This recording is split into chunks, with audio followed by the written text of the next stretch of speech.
It's Thursday. It's Mark Pyers. And it's Real Talk. Today, looking for another way to ease my mind and help my living. It's Real Talk. It's the daily variety show, Mark Pyers' Real Talk. I'm here to connect with you and to amplify your current state. And I'm here with you on day 542 in a row. And I feel like I'm losing my voice, so I'm not sure how long of the show this is going to be tonight. I'm also not sure how much I'm going to be doing on the guitar. Or, let me correct that, how much I'm going to be doing vocally while I have my guitar in my hand. I think I'm going to make it an instrumental night. I'm just going to tear it up on the guitar for you guys, if you don't mind. And we're going to play a bunch of face swaps. I got a special one for you. Donald Trump reaches across the aisle. Who knew this was going to happen?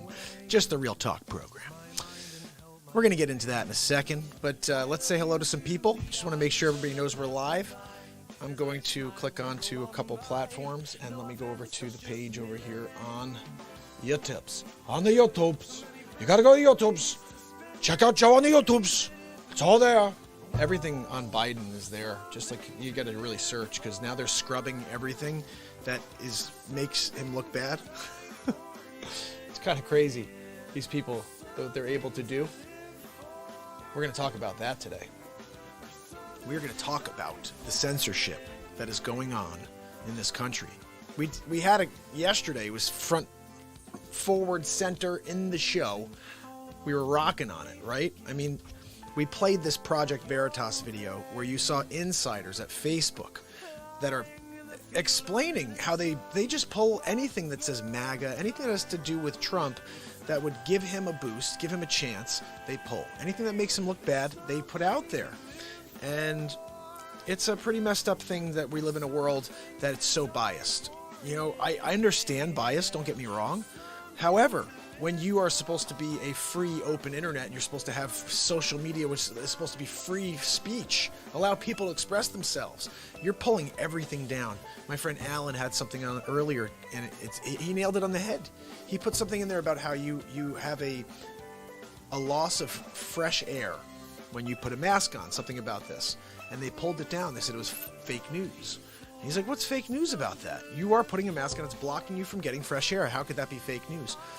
But they will pull anything down that messes with their narrative, guys. We're going to get into that tonight. Check out this crazy head of hair. I'm getting my hair cut. It's happening. Like, give me 3 or 4 days, maybe. I'm not sure when it is yet. I'm getting my hair cut. I can't wait.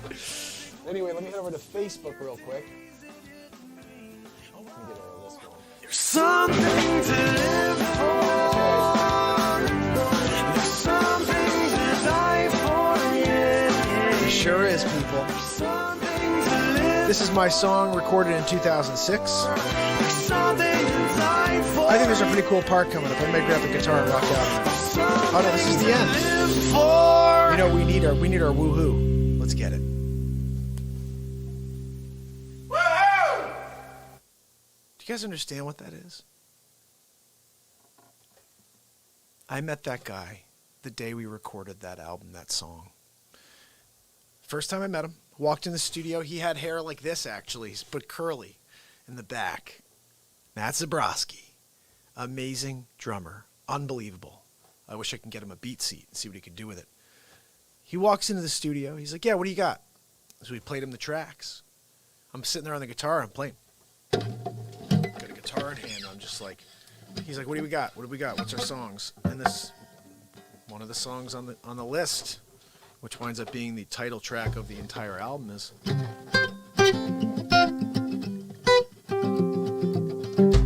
I was walking down the road today, looking for another way. Ease my mind and help my living. I look into the windows of the passing cars as I smile and roll on by. No offense, that's just me living. Perfect ways. So you know the song. It's right here. This is the vibe he got out of it. It's like Paul Simon. Let's Mark Pyers.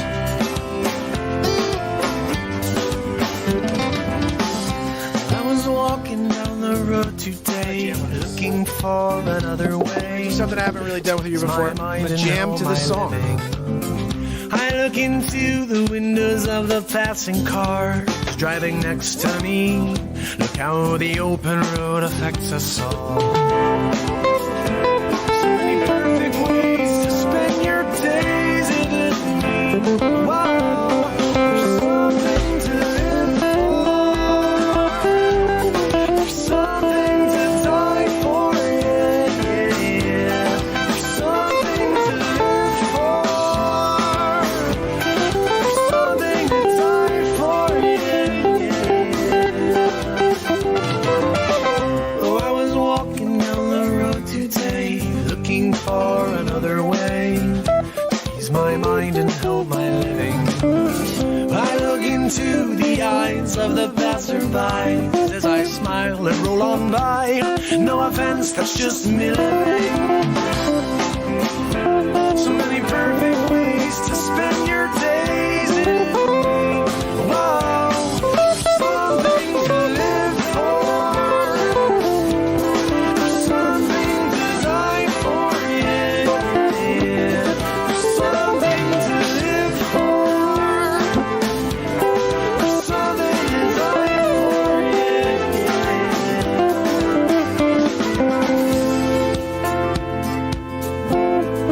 Amazing how often I forget the old days, lying in the field under the sun while the birds fly around and sing.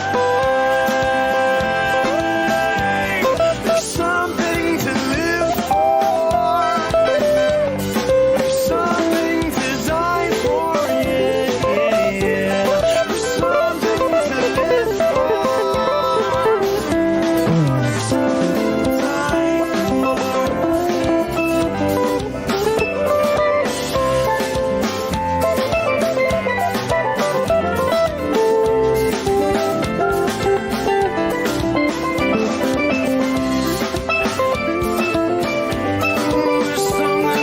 die for, something to live for. I need something to die for. Oh, won't you give me more? Hey, so many perfect ways to spend your days in me. Oh, wow, there's something to live for. There's something to die for. Yeah, yeah. There's something to live for. There's something to die for. Yeah, yeah. There's something to live for. Never done that before. Zabrowski with the scream. That's what I'm talking about, people. The woo-hoo. When you least expect it. Hits you out of nowhere. You're like, yeah, that was a cool song. Woohoo! Like, yeah, I'm ready to go. That's Zabrowski for you, dude. So, I love the guy. Met him.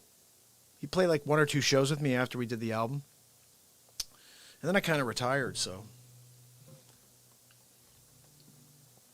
Lost track of Zabrowski. But we're here. I invented the BeatSeat. I wouldn't have done that if I was still playing with people like Zabrowski or anybody else. I needed to go out on my own. I needed to find my own creative space in order to create this unbelievable thing I'm sitting on. And we're going to rock out a little bit tonight. Just going to do some, I don't know, some stuff. You want to see the Donald Trump clip? Who wants to see the Trump clip? If you want to see the face swap, let me know, or if you want to hear another song. Usually I do the face swap within the first couple of minutes, but now we're 10 minutes in. Who tunes in just to see the face swap every day and then they tune out? Maybe I should play it for you real quick. Just so you see what I came up with. Every day I cook up a face swap for you guys. See, why would you do that, Mark? I had a guy, a new friend. Anybody who starts tuning into this show becomes my friend. Bottom line. Hold on. Bottom line. and we're chatting offline. And my man Sig, I'm not sure if he's on yet, but Sig is feeding me information. He sent me some great content to share with you guys. And so a new friend is opening up doors. The bottom line is this, guys. When you start to enjoy what's going on here, you spread the word. And that's a good thing because new people tune in every day. And I'm here. He said today, he sent me a message. He goes, geez, you put your time in. You go 7 days a week, huh? I go, 7 days a week. I've been here for 542 days in a row. So yeah, 7 days a week for the last 542 days. And I'll see you tomorrow. Check this out. Here's our trumpet for the day. Hammer and Jameson live from the studio. Donald J. Trump reaches across the aisle. You know, I was in the audience once, and John F. Kennedy was standing in front of us, delivering a passionate message about America. And I loved him in that moment. I said, I'm going to be president one day. Of course, I kind of got sidetracked with billionaire things. That's what happens. Number one, I wanted to be number one. What's left? We have to try to change the world. I changed my personal portfolio. Then I built it. And then I said, I'm going to build America's portfolio, okay? Because they're losing big league. You got Barack Obama just slicing everything in half. A terrible man. And of course, he was spying on me. Before the election, we had Barack Obama spying on Trump. That's a no-no. I'm not sure if you understood what happened with Watergate with Nixon, but they were spying on their competition, on the other candidate, and then, of course, he got into a little bit of trouble over there. So Trumper is going to go after Obama. In the second term, I will be draining the swamp. You guys know that's the last thing I didn't do, right? So I'm going to drain the swamp. So stay tuned. Just get me in for 4 more and we're going to take this thing apart. I want front row seats to that. I keep thinking about, guys, I think I have a tail. Do I have a tail? I may have a tail. I'm not really sure. It will be gone very soon, trust me. I every day I come on here when I'm with you guys, I'm looking at how ridiculous this hair is. I'm like, you know what I feel like right now? Prince Valiant from Spaceballs. Who guys remembers that? Any guys remember that? Spaceballs? Spaceballs. Spaceballs. The firefly. Flamethrower. I can't think of it. There we go. That's a little bit better. It's not as bad. It's still very bad. You got a noggin going on over there. Wow. Guys, impressions are going to be a little weird tonight because my voice is all out of whack. Let's see what Donald Trump sounds like. Well, I don't have to work as hard to get down to Trump tonight. I'm kind of there without having to really push, if that makes sense. Melania, don't get me any tea and crumpets tonight. It's a real talk night. We're going to get into it. Kendall, how are you? Good to see you. Look, it's Donald J. Trump. We're winning big league on everything except for the race war, coronavirus. And against the people that think that Joe Biden is a good choice, we call him Sleep Sofa Joe. He's falling asleep on the couch. We've come up with so many funny names on the show. Sleep Sofa Joe, Fluhan. It's the Fluhan. President G-Hole. Nancy Pelosi. Come on. I mean, seriously? This is an SNL show every single night. I just realized that. There's way too much stuff going on over here. Someone said that the other day, like, dude, why aren't you doing SNL? I'm like, I don't know. They don't know who the hell I am. I just show up here every day to put on a show for you guys. That's what I'm here to do. Just to hang out with you. This is one of my favorite things. I don't know. There's a lot of really fun stuff that's happened lately, but I want to play this one for you. I love it. Check this out. Trump. Here's the thing. People are talking about defunding the police. I have a problem with this because before we had police, before we had law enforcement, guess what there was? It was called like the Wild West. People did not know how to control themselves, and we needed to create something, that's right, called law enforcement. So for us to go let's go backwards. Like, why don't we just get rid of everything and go back to the Stone Age? How about that? They're moving us towards Sharia law without you guys even realize it. You have no idea what's going on, right? They're pushing us towards communism just a little bit at a time, and eventually towards what's really the big picture is to try to get us to lose our identities here. First divide us, and then they conquer. If we could figure out how to come together, just show up on the Real Talk program. I'll bring us together. We're here to connect on positivity. We're here to build light. And together, the light that we can build is unbelievably massive and so bright that it will just blind people. So why not join? Why not start to feel what it's like to have energy like that coursing through your body instead of the negatube, which is only filling you with darkness? Somebody out there tell me you get something good from the negatube. That's another cool thing I came up with, another great name, negatube. It's the freaking negatube. It's only a matter of time, guys. How many more funny names, face swaps, do I have to come up with before somebody who knows how to make things, to churn things, says, you know what, let's do it. But here's the greatest thing about it. I'm enjoying the process of getting to the negatube to blow the hell out of all those people. I'm going to blow them off the freaking chart. They're terrible. They are terrible. They're only trying to create an emotional stir within you out of fear. How about going on and finding something that's making you feel good and you're getting the truth? Wow. I don't know. I don't think we could do that. That may scare the people. That's what I love this show. We come out and just let the moment happen. This is the moment right here. I don't have anything planned, scripted out to talk to you about. I'm here to let the magic of this second take place. And if we can incorporate the best of ourselves into these moments, we can create strong moments. Geez, my voice is shot today. Like Harry Carey, I'm losing it right in the middle of my passionate speech to the Cubby audience. But seriously, if we can connect to these seconds and forget about all the fog, you guys know it's just noise, right? It's just noise designed to distract us from the point. What's the point? That their candidate is a sleep sofa. It's Sleep Sofa Joe. I'm sorry. I can't look at this guy and pretend that he has any idea what the hell's going on. I saw a video of him today sitting in a courtyard like 86 feet away from people. And hi, Becky Q. Like he can't.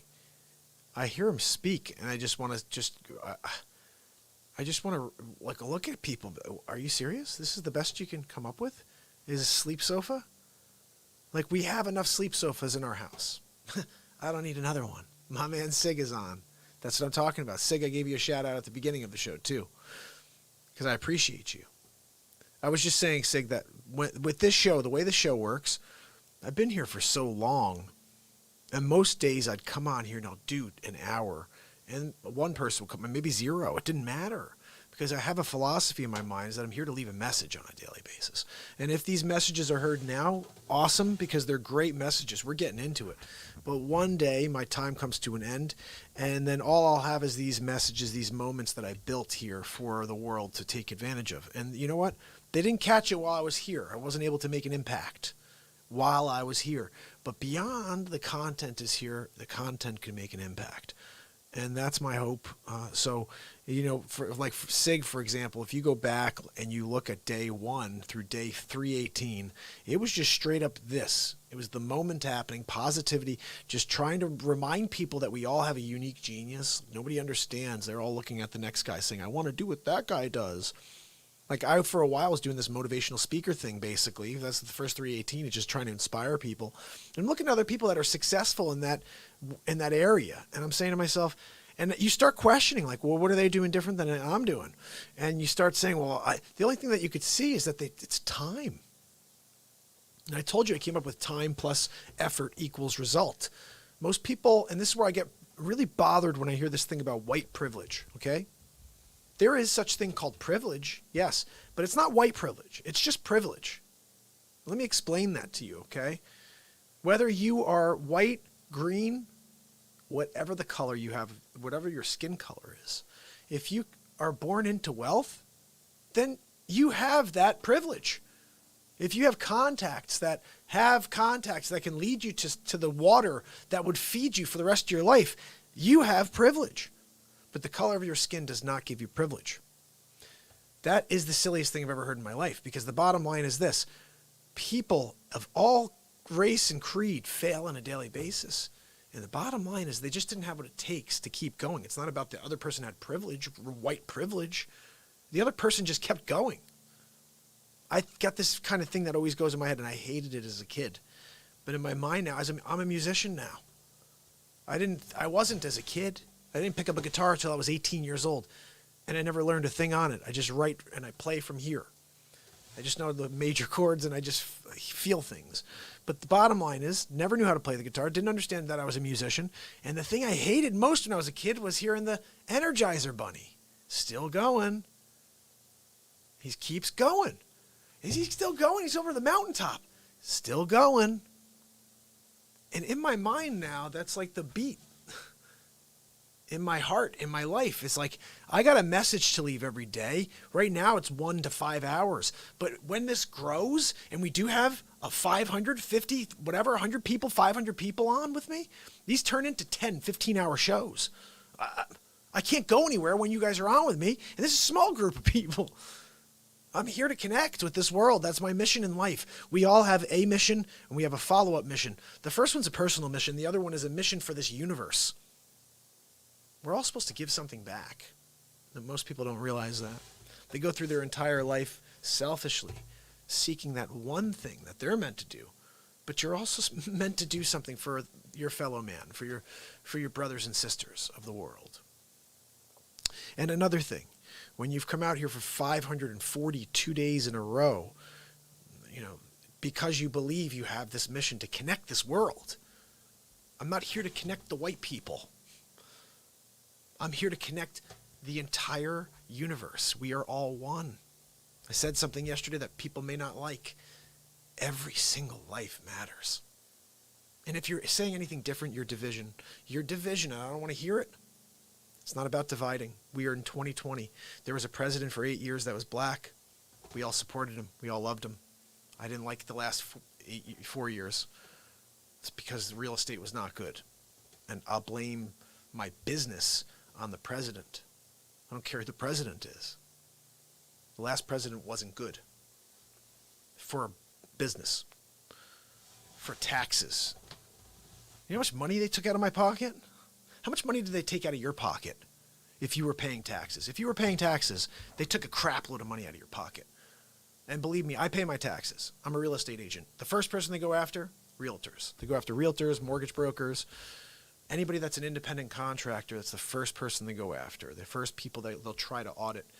So we pay our taxes, we do everything right, and we get reamed by the government every single year. And even now when I have to pay that 21%, I still get pissed off when I have to give that much money to these people. I earned it. I work my ass. Are you kidding me? I work every single day for $358, and I take 7 days off a year. I work $365 for you guys, but $358 for real estate. That's the thing. It's like you work for it, and you don't get paid every day. I did the math on this, okay? As a realtor, you only get paid when you close. So let me blow your mind. I work $358. John, how are you, my brother? Oh, I know, John. John, listen, I gotta rely on you, my friend. Listen, Fairfield real estate is on fire right now. Connecticut real estate, Westchester real estate, everything. I'm selling everything I put on the market. So if you know anybody who wants to list, I will broadcast from their property, do a real talk from their home, and provide drone aerial photography once a month free of charge as part of my service as well. Like, this is the time finally for my business. This is unbelievable. I spent the last 12 years doing more than anybody else in order to differentiate. I was the first guy to buy a drone in the area. I was all over the news for like a year and a half on Fox News, NBC. This is all local, Connecticut. Channel 8, Channel 12, as the drone expert, because I was the first guy to do it in 2013. And it's a crazy story. So they shot me on Fox 5, or Fox Connecticut, in 2013 at a property I'm bringing on the market on Wednesday. I had on the market then. 5 years later, I'm bringing it on the market again. We didn't sell it last time. But the rates are, I mean, it's unbelievable how much everything's flying off the shelf. And they're like, you know what? Let's go back on the market. I love when people are loyal. It's my favorite thing. Because when you do the work and it doesn't happen, it's not your fault. It's the market. This is the same client I was telling you guys is one of my mentors. This is one of my mentors. I love this man. He's a coach. He coaches people that are in their 50s and 60s that have lost their jobs and they have to get back into the workforce, try to get a job, work on their resumes. He's brilliant. He's read every book. He's the guy who said things to me like this. Nothing's new. It's all been said before. It's just said differently each time. Every time you open a book, somebody's just saying it a little differently, but the premise is the same. Interesting, right? Then he said something to me once, and I lived by this for a while till I started creating my own quotes. And he said, Mark, change the way you look at things, and the things you look at change. I said, what the? Are you kidding me? And that's a Dr. Wayne Dyer quote. And he's changed the way you look at things, the things you look at change. Let me see what John's saying over here.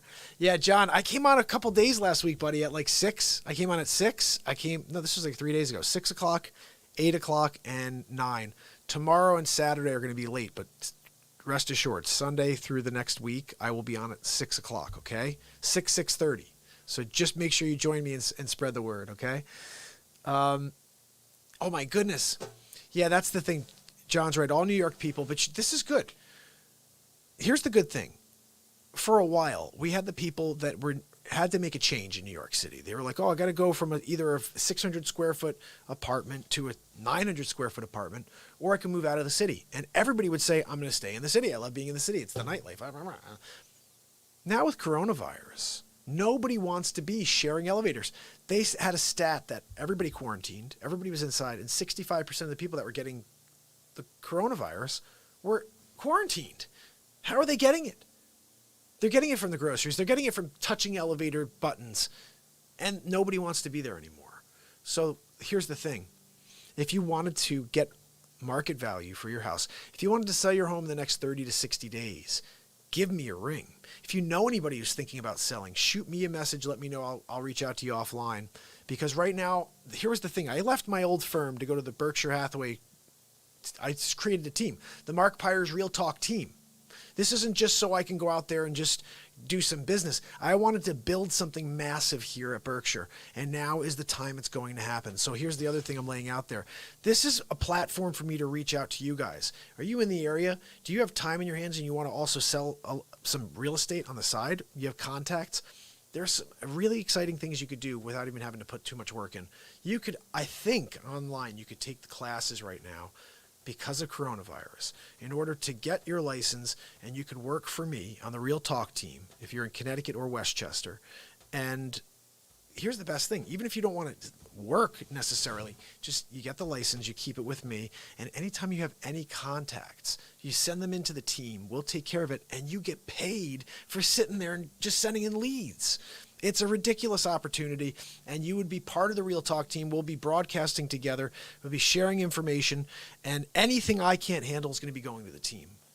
And so that's basically the concept of this whole Real Talk team.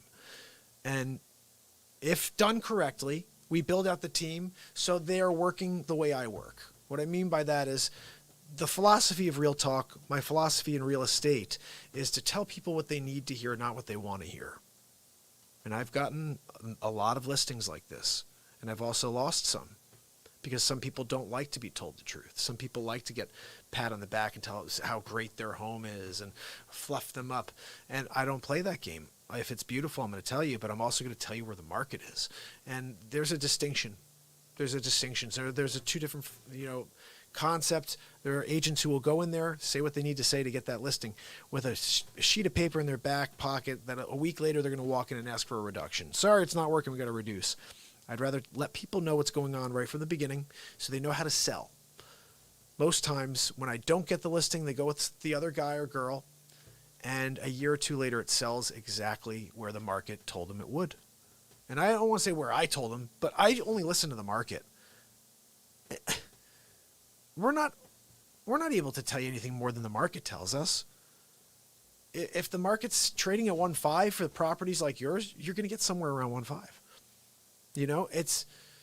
It's straight up a scientific method. There's 3 different ways you look at it. I'm just giving you guys some real estate. I never really do this, but tonight we're going to do it.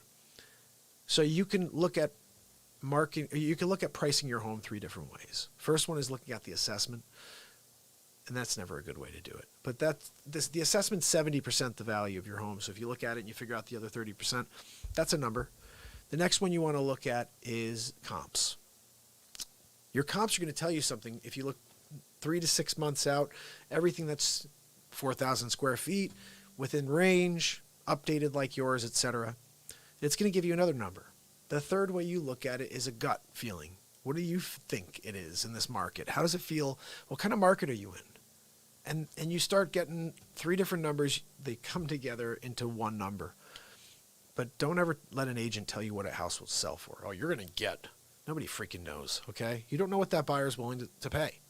There's only one thing that determines a sale of a property. What a buyer's willing to pay and a seller's willing to accept. That's it. I don't want to hear anything else. Oh, well, the agent knew. Ooh, no. How much is the buyer willing to pay? Well, they're only willing to pay this much. The seller's not taking it, sorry. Or, you know what, we want to get out. It's what a buyer is willing to pay and what a seller is willing to accept. This is real estate. I thought about for a while creating a seminar of sorts for the Real Talk team, and also just to try to teach people how to correctly sell real estate. The most important thing to me is negotiating. Nobody understands the importance of getting along with the agent on the other side. I get a lot of people who have this thought process behind them. They're like, oh, well, I got to have this protective shield off, and I'll put my chest out, and I'll be very really weird and like slimy. No, nobody wants to work with a slimy agent. Okay, just get that through your head and realize it. We want transparency. When I get out of if my client's only willing to pay 1.2 for something, it doesn't matter if they're willing to spend or they're able to spend $4 million. They're only willing to spend 1.2. And if they say that's where they want to be, I'm very clear. Look, they love it. This is all they're going to do. You want to do the deal or not? And I'm not like that forceful. I'm just saying, look, they love it. Can we do the deal? We'd love to do this deal. Come on, do your best. I know you're going to do your best. You got it. I know you're going to do it. Deal done. Wrap it up. Let's sign it. It's about getting along. Life is about getting along. I don't care what business you're in. It's not about being confrontational. It's not about being smarter than the next guy. It's about getting along with each other in order to get that deal done. You both have a common goal. Yeah, of course you have to be very tactical about how you do it because you're trying to hide certain things in order to get the best deal. But you have to be clear with your messages. And if you do that, you're going to get to a deal quicker. The worst thing you could do, especially in a market that we're about to get into right now, is delay. You don't want to delay your process at all of getting a deal done. Get into it. Get through it. Close. Because I have a theory right now that I'm going to start seeing multiple, triple offers, quadruple offers on properties. People are going to start losing out. I'm going to show property tomorrow, and I'm showing it again, same property, 2 different buyers. Right? This is what I'm talking about. Going to Greenwich to show it tomorrow, and then the next day, another client's coming up to see it. And I'm saying to myself, guys, send me your people. All right? They're out there. I heard Bradley Cooper just rented something in my town. I heard Justin Timberlake just bought something in my town. Guys, you're supposed to let them know to call me. What are you doing? How dare you? Fache is going to come and elbow you. You don't want that. Next time you hear Timberlake's looking in Fairfield, shoot him to the Real Talk show, okay? I'm going to take care of him. So bottom line, I got to get a haircut. Yeah, I get it. And right now we're still quarantined. I'm not back in my studio, in my office yet. John, by the way, once that happens, I will be live at like 5 every day during the week because at the studio, I would work and then I'd finish up my day doing Real Talk before I got quarantined, and now I'm with the kids all day, so it's tough to do that, to go live at 5. Live at 5. We're going live at 5, Harold and Jameson. Look, Hammy's going to be out here in a little while. Got a couple stories for you. Sig said, LOL, transparency goes a long way. Yeah, we don't have any of that here on the Foch. We don't have any of that over here on the book. I can't say the full thing because if you start saying certain keywords, they pull you off. Yesterday we played the Project Veritas video, which was fire. And I don't know if you guys remember, but David Berkowitz's son, I swear he's one of the insiders. and Kevin Arnold from Wonder Years. I didn't know he was in it, but he was he was interviewing Berkowitz Jr. It was a very interesting thing. I don't know if you guys remember that, but Hammerlin was getting to the bottom of it. I'm going to drop that tomorrow, by the way. So I did something yesterday. I don't know if you guys even realize. If you get a chance to after this episode, you may want to go back and watch this. This was yesterday. I went from the Trump bit. I think it was from Pelosi, that bit where she's telling you what she does, what they do in the Democratic Party, how they literally they do what's called a wrap-up smear. Well, I'll play it for you in a second. But they wrap people up because they'll create falsehoods, and then they got the press to report on them and make validate. It's unbelievable. So as soon as that was finished, Hammerlin's on. Hammerlin spent like 20 minutes tearing it up. It was a great episode of Hammerlin. Hammerlin's like, okay, I gotta go. Dick Fauci's coming out later. Hammerlin leaves. Bit comes on. Guess who's out? Yeah, next. That's right, Fauci. Dick Fauci's back. I haven't seen him in like 3 months. I don't think he's been out in like 3 months. Fauci came back. He didn't elbow me in the Fauci yesterday, which was great. But he came back, and he had about a 15-minute set here.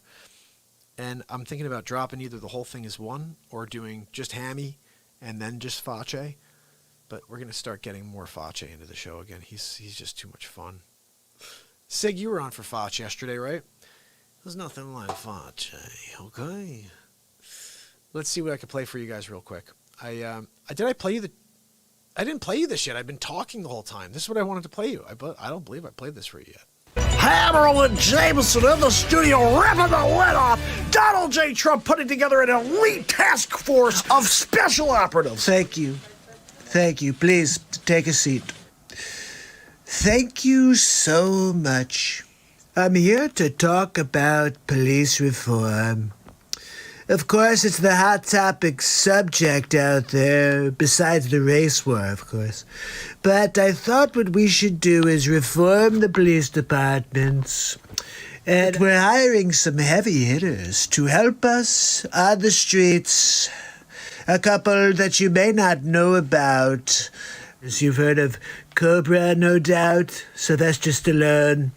He'll be coming out of retirement to play Cobra in the United States Police Force. We need to have all kinds of superheroes that are great police, like Dean Cain. Thinking about calling Dean Cain. He played Superman once as well.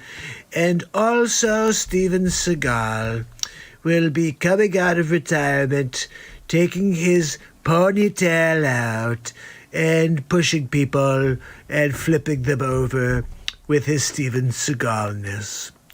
And look, I'm thinking about also calling in Chuck Norris because, as you know, he was Walker, Texas Ranger. If we could use Walker, Texas Ranger to maybe help us save the police departments.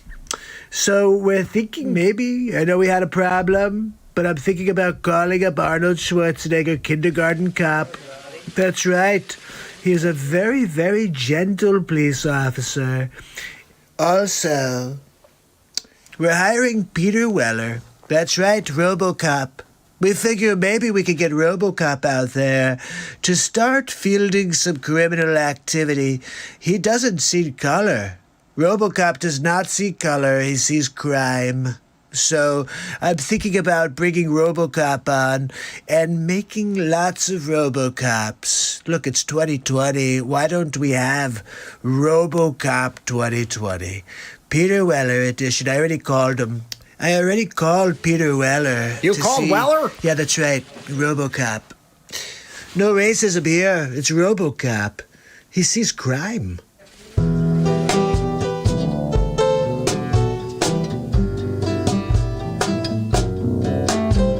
It's hammer time.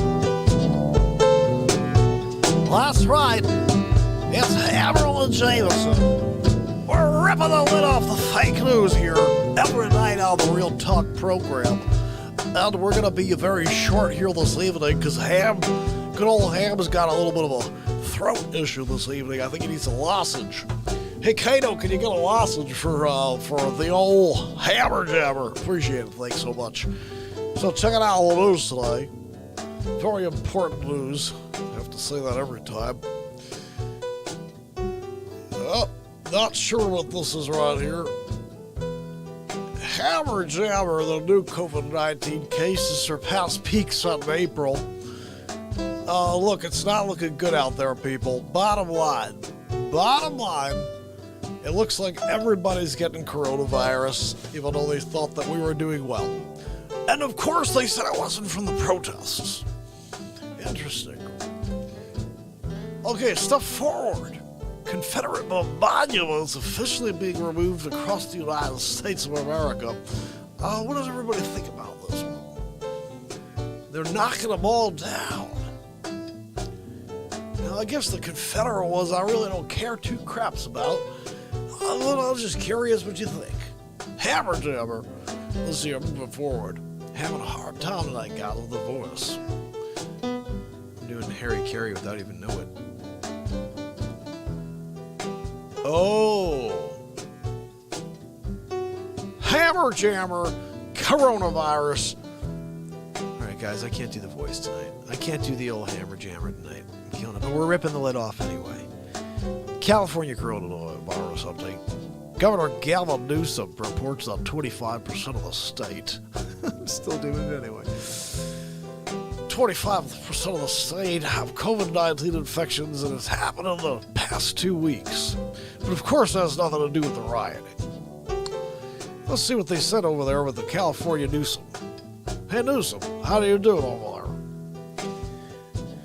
California Governor Gavin Newsom reported 5,349 new coronavirus cases on Thursday. That's down from an all-time high of 7,000 from just the day before, but the government was not enthusiastic about the drop, saying the number is still higher than it should be.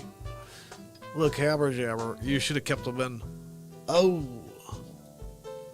Let me ask you guys something.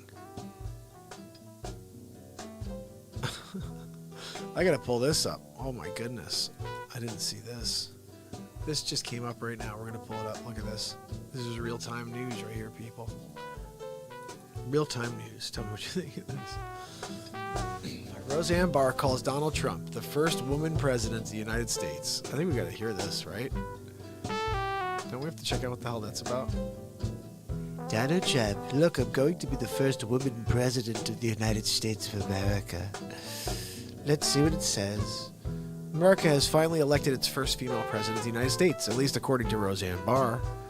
In a bizarre one-minute video making the rounds on social media Thursday, the comedian and disgraced television star announced her intent to just throw out one idea. Oh, I think we gotta watch this. Check it. We're doing this, dude. Are you Serio? I gotta interact here. Hold on. Let's interact with this thing. Alright, ready? Come on, dude. Are you serious? Why aren't you showing? I want to see it. It's, oh, I got to, you know what I'm going to do? I'm going to pull up the Twitter link. Check this out.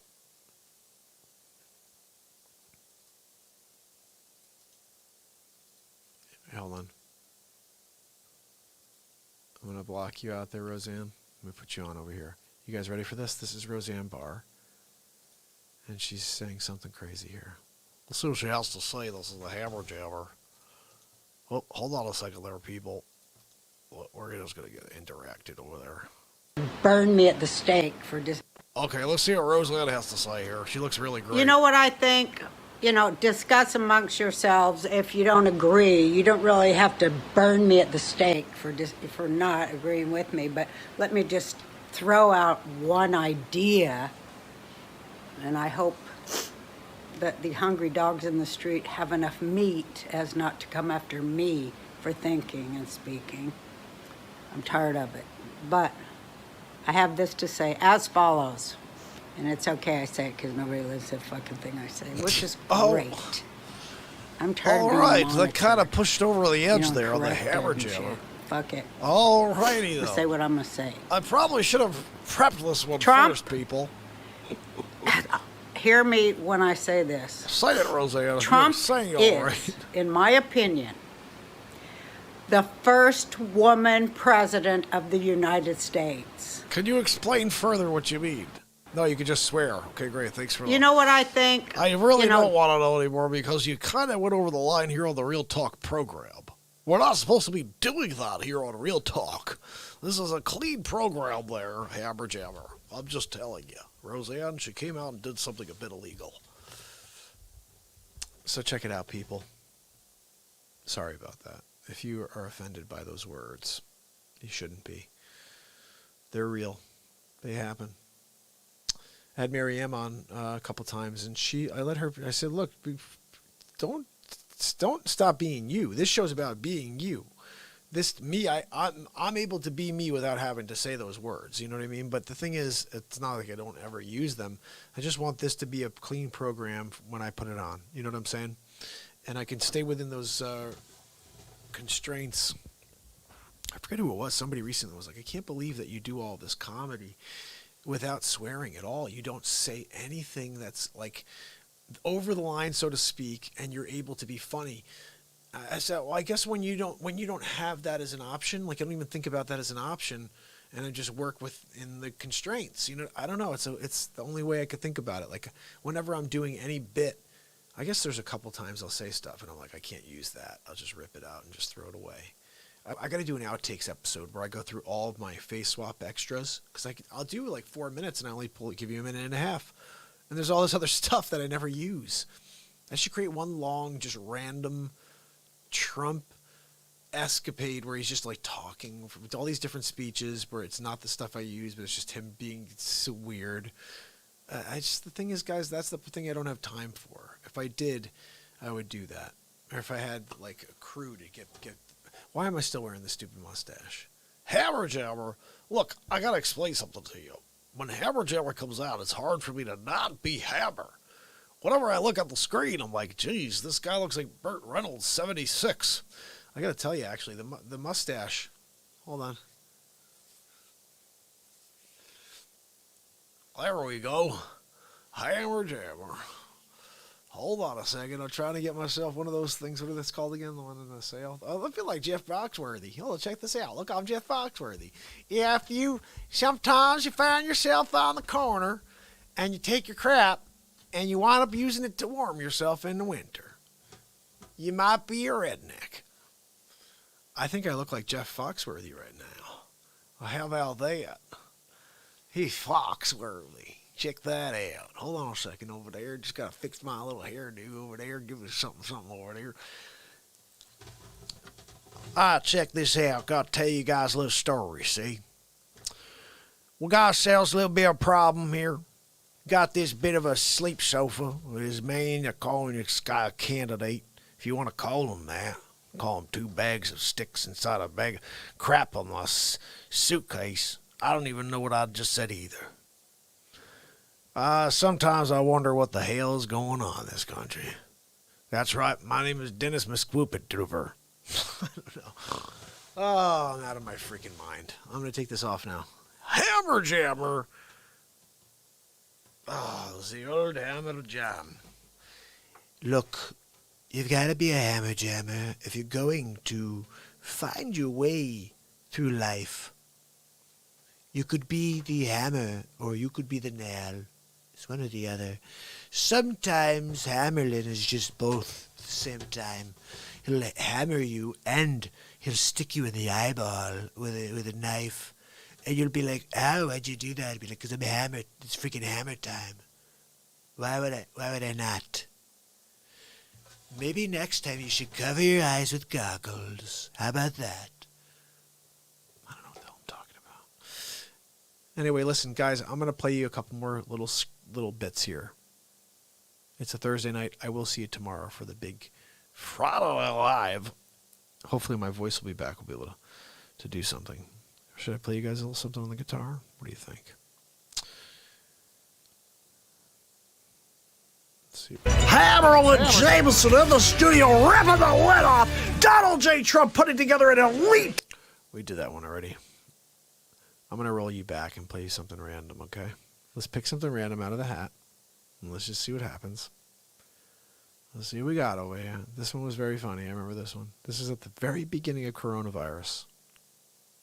So first I want to ask Jeff Bezos. Bezos, do you think that there's a chance you could help us with the toilet paper situation? Certainly, if there's something that we can do to help, we're gonna do it. We're dealing with it, but it just doesn't seem like there's a lot of toilet paper out there. Yeah, big league. Yeah, I'm wondering if maybe you have some extra Charmin. Maybe you have some Charmin double ply. That would be nice for the people. If we could get some double ply toilet paper, I think they'd be very happy.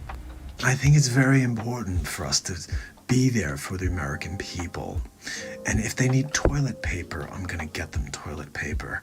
I'm Bezos. How about you, Elon Musk? Is there any way that you could make the ventilators that you said you could make? We could really use them right now. We'd really like to have as many ventilators as possible, Elon, if you can make that happen. Is that possible? I think it's very important that we have as many ventilators as possible. So if you need ventilators, Hammer and Jameson live from the studio. Donald J. Trump reaches across the aisle. You know, I was in the audience once, and John F. Kennedy was standing in front of us, delivering a passionate message about America. And I loved him in that moment. I said, I'm going to be president one day. Of course, I kind of got sidetracked with billionaire things. That's what happens, number one. I wanted to be number one. What's left? We have to try to change the world. I changed my personal portfolio. Then I built it. And then I said, I'm going to build America's portfolio, okay? Because they're losing big league. You got Barack Obama just slicing everything in half. A terrible man. And of course, he was spying on me. Before the election, we had Barack Obama spying on Trump. And that's a no-no. I'm not sure if you understood what happened with Watergate with Nixon, but they were spying on their competition, on the other candidate, and then, of course, he got into a little bit of trouble over there. So Trumper is going to go after Obama. In the second term, I will be draining the swamp. You guys know that's the last thing I didn't do, right? So I'm going to drain the swamp. So stay tuned. Just get me in for 4 more and we're going to take this thing apart. Sigger, no way. You used to drive up to Greenwich to go to which steakhouse? Which steakhouse did you go to? There are some great food places to eat in Greenwich for sure. Not that I go there to eat very often because it's ridiculous. It's like $9,000 a plate. But if you ever want to go there for there's so many good restaurants. I mean, obviously. It's funny. You know what? You get to a point when you own a home. Maybe it's just quarantine especially, but you start really getting the most of your own kitchen. I started to learn how to cook being in quarantine. I'm the pizza master all of a sudden. I can't believe it. I'm making crazy pizza.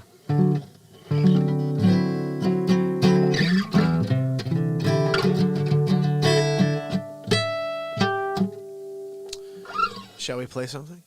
I'm going to play something. Oh, you're in Florida now.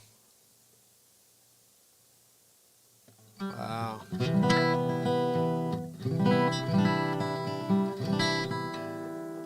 You got to be careful down there too, Sig, in Florida. It's crazy down there. I was saying, my in-laws were down there, and we were like, don't travel, and they came back, right around my birthday, I guess, and then they're here safe, thank God, and then now Florida's crazy with this, but it was not as bad when they were there, which was, they got the timing just right, I guess, between the places. All right, I gotta play you something here. Let's first get rid of something. I have to figure out what I have here. This was awesome.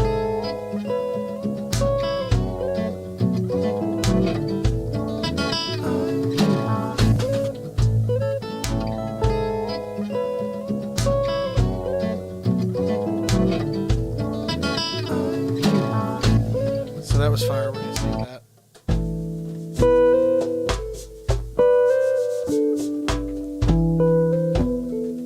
What's this? What?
Let's see what this is.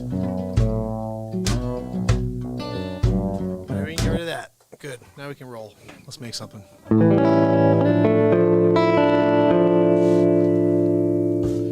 What a good idea.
I was thinking it'd be something cool to just lay something relaxing and then jump on top of it, but not good. Not good at all. Let me finish with something stronger than that, okay?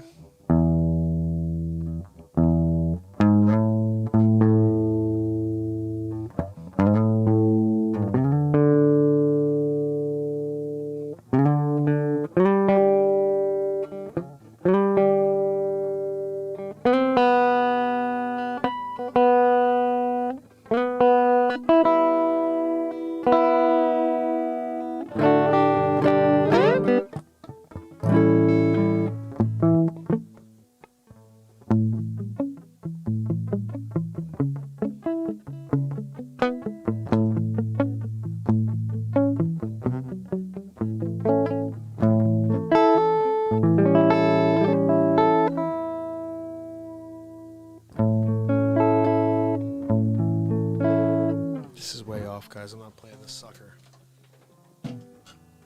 I could tune it, but let's just go with this one because I think it's already in tune.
I got an honor tonight, guys. It's crazy. My man Sig. Sig, appreciate you. Listen tomorrow. Back Friday night. Guys, we're going to get into it. Not Logic, how are you, my friend? Bobby, how are you? And actors, Slezage. I can't read it over there without glasses on. Appreciate you over on Insta. You should head over to YouTube. Subscribe and dig the bell. Guys, I will see you tomorrow. Hold on, it's going to give me some. Hammer and Jameson live from the studio. Alrighty. Let's play one more thing for you on the way out over here. This is something I thought was pretty funny. This is basically a couple of books that are coming out Trump has a problem with. Here we go. Hammer and Jameson ripping the lid off of it. Donald Trump, he's giving us the scoop on 2 or 3 books coming out. Thank you so much. I appreciate you coming to join me on short notice. I wanted to let you know there are a couple of tell-all books coming out. First one's on my lovely wife, Melania. I'm not sure where this lady thinks she gets... Oh, she's from the Washington Post. There we go. That makes sense. It does. I mean, look, election year, we're going to have a book come out like 4 months before the election. And it's going to be a tell-all about your wife and about how she doesn't like you. And you sleep in different beds. Of course we sleep in different beds. She snores. She's a snorer. Look, I'm sorry. Donald J. Trump needs his beauty sleep. And if you had a snorer from Slovenia in the bed next to you, I think you would also want to have your own gold bedroom with a gold mattress and a gold pillowcase. So anyway, the other one is a tell-all book from my niece, of all people. You think there'd be some family loyalty, but no, it's an election year. She can make some money.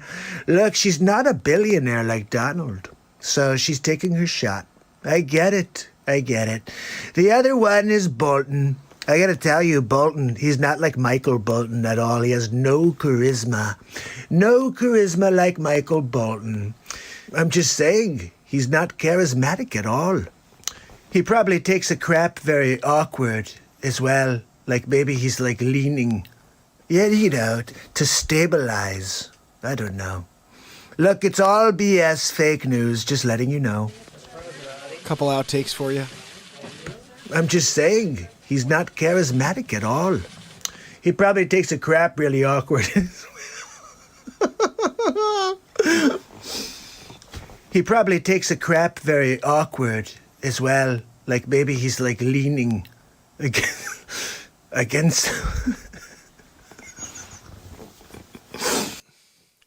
That's funny. I want to cut that out, that little bit there. That's going to be perfect. Just that little bit there at the very end, so he doesn't say that crude thing twice. Just go right to the thing where he goes, maybe like leaning, and then he falls. It's very funny. Anyway, I'm loving all the Trump stuff, guys. I'm going to make a face swap night where it's only face swaps the whole night. I mean, this should probably be it because I can't really do much vocally. Like, seriously? Let's see, though. It's, I'm going to put something on right here, and I'm going to go take a couple minutes to fill my coffee. This is a couple minutes long, and I'm pretty sure, Sig, you have not seen this yet. I'm so glad. Moneros, you remember it. I don't think you've seen this yet, Sig. This was kind of a big deal. Okay, there's two things that happened. I'm going to play my birthday bit, and this is like on my birthday. Okay, these people called to say happy birthday. Where is it? Or is it day 500? Let's find day 500. You know what? Let's do my birthday. Why the heck not, right? Here we go. Yeah, he's talking to me first, but let's see. Hi, Mark. How are you? Hey, Happy Donald. birthday. Thank you, buddy. Look, I just wanted to put together this really cool group of celebrities that wanted to say happy birthday to you. No way. So roll the clip, Melania. No, Melania, you push play. Yeah. This one? Exactly. Push that. I'll go big Okay, screen. good. Here we go, Mark. Check it out. Okay, thanks, Don. Mark, it's Chris. I know you're 42, but it's just an age. It's not a mindset. Every year is a big one. Nobody know you be doing a real talk quarantine every night. Quarantine real talk. This is 469 days in a row. It's your birthday. Look, Mark, you're doing something for mankind, and I'm proud of you. I just wanted you to know, hashtag quarantine real talk is a huge thing, and happy birthday. I just wanted to say happy birthday to Mark. It's Richard Dreyfuss. I just wanted to say happy birthday to Mark. I hope you have a great day. I'm at Lake Winnipesaukee, and Bob is here. Can you believe it? I told Bob I don't treat patients on vacation, Faye. Happy birthday, Mark. Hi, Mark. It's Bezos. I just wanted to wish you a happy birthday. I hope it's an amazing year and good tidings to all. I just wanted to wish Mark Pyers a happy birthday. It's important for you to understand that Mark is 42. It's a year after 41. Don't you know? That's important for you to understand. The simple understanding of mathematics. Hi, Mark. It's Mark Zuckerberg. I just wanted to wish you a happy 42nd birthday. I hope it's an amazing year for you. Well, I just wanted to say happy birthday to Mark Pyers. It's real quick. He's a friend of mine. Happy birthday, Mark. Hi, Mark. It's Dr. Fauci. I just wanted to wish you a happy birthday. I hope you're staying safe. It's important that we social distance. I saw a photo on your show the other day where it looked like some of your neighbors aren't social distancing. Tell them with a megaphone to social distance, especially since it's your birthday. Hi, Mark. It's Dr. Evil. I just wanted to make sure that you have a happy birthday. So I understand that it's Mark Pyers' birthday. Hey, Mark, how you doing? Just wanted to say happy birthday, give my respects. I think I could free up a few seconds of time in order to say happy birthday to him. I think it's important for us to give back the way he has for 468 days. So I just wanted to say happy birthday to Mark, okay? Have a good day, Mark. Happy birthday. So I understand there's a Connecticut resident whose birthday is today. He's got a variety show. Look, I think it's important that you say you only get one birthday per year. And you got to, before it goes away, you want to make sure you say happy birthday to somebody. Is anybody on board? I'm going to put my hand up to see if anybody wants to also do it. I'll do it if anybody else joins me. That's where I am at it right now in this decision. Look, my Aunt Judy told me to say happy birthday to Mark. Not really sure who you are I know you make fun of me sometimes, but I'm Sleepy Joe Biden, and I'm gonna win this race against Donald J. Trump. I'm the only guy who could beat Donald Trump. All right, happy birthday, Mark. Jill and I say happy birthday from us to you. Guys, what's up? Gary V, crushing it. Just wanted to say happy birthday to my friend Mark. 469 days in a row, crushing it. All right, guys, who's next? What's up, Mark? It's Grant. Just wanted to say happy birthday, my friend. 10x it. Keep going, buddy. 469 days in a row. I'm proud of you. Keep going.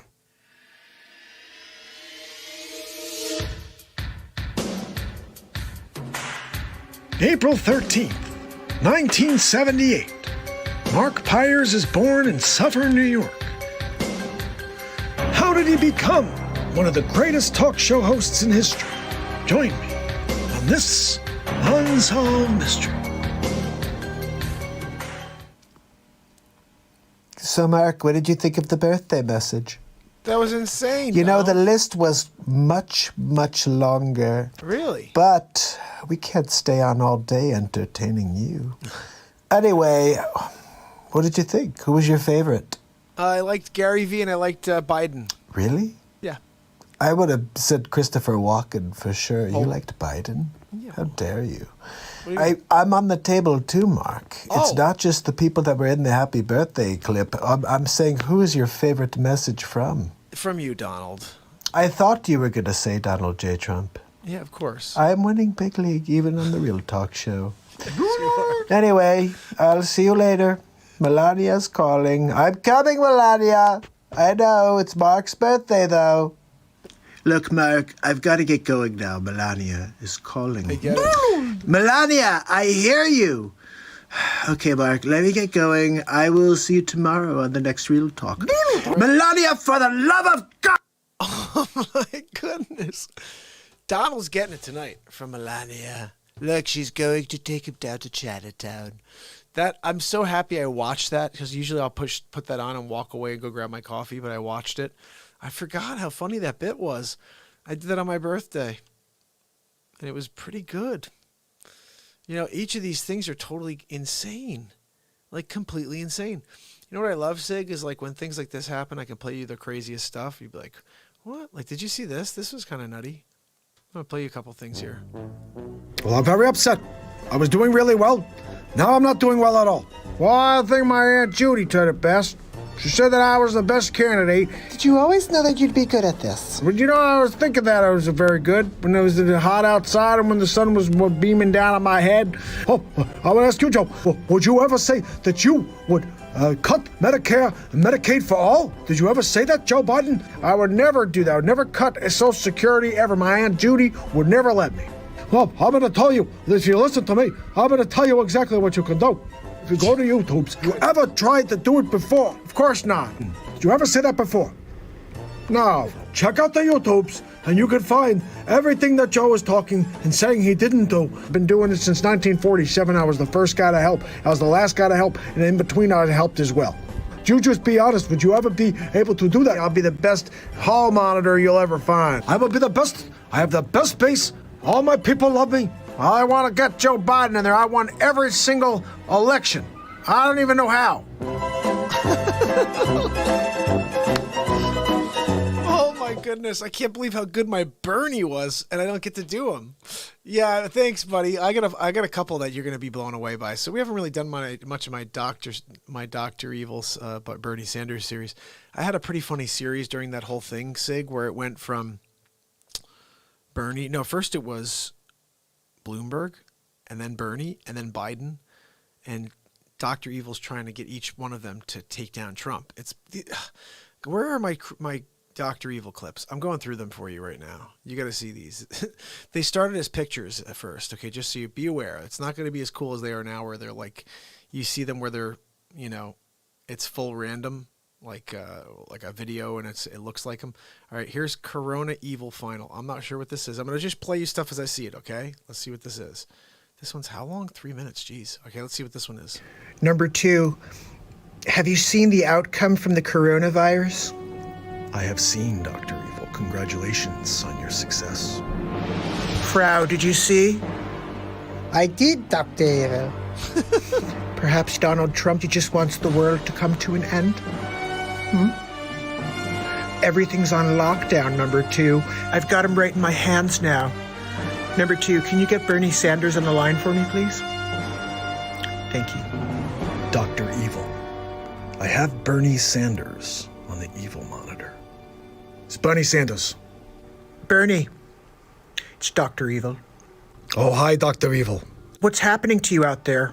You're falling apart at the seams. What is going on? First Minnie Bloomberg, now you. You're terrible. Well, the world's against me, Dr. Evil. We're going to have to figure this out, Bernie. The Democratic Party doesn't want to go socialist. The people, they're not coming out and voting, Dr. Evil. I don't know what else to do. You're going to throw more money at the problem. I may have to drop you into the pits with Mustafa. What do you think of that? No, please, Dr. Evil.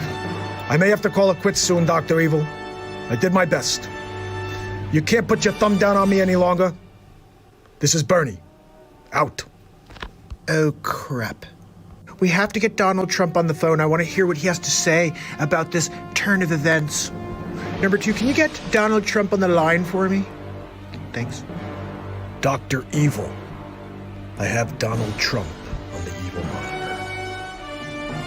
Hello?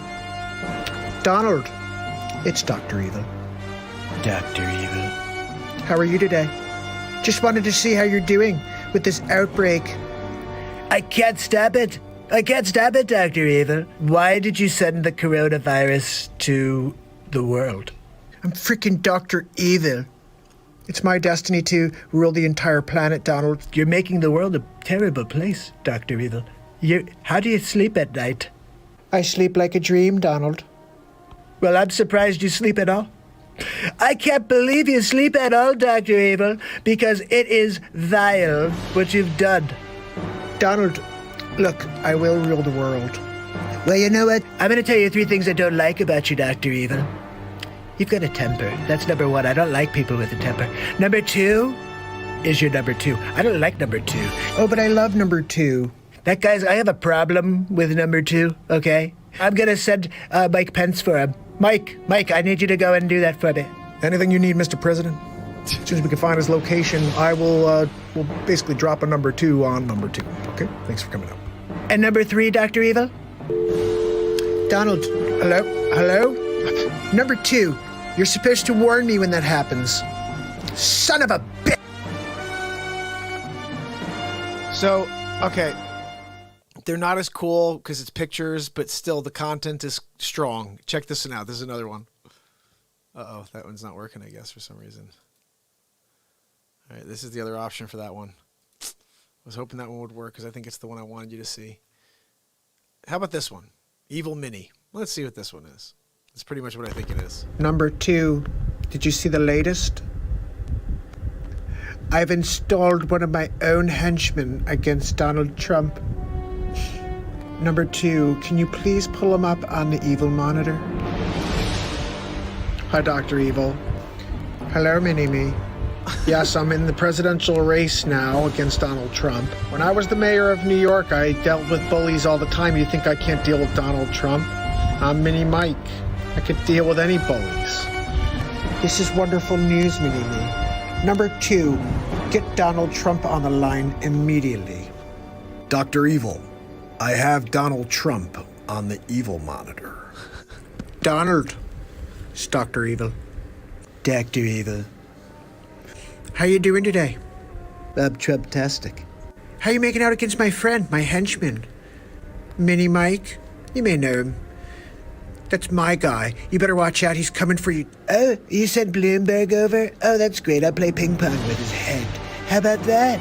Oh, big league. We're going to win big league.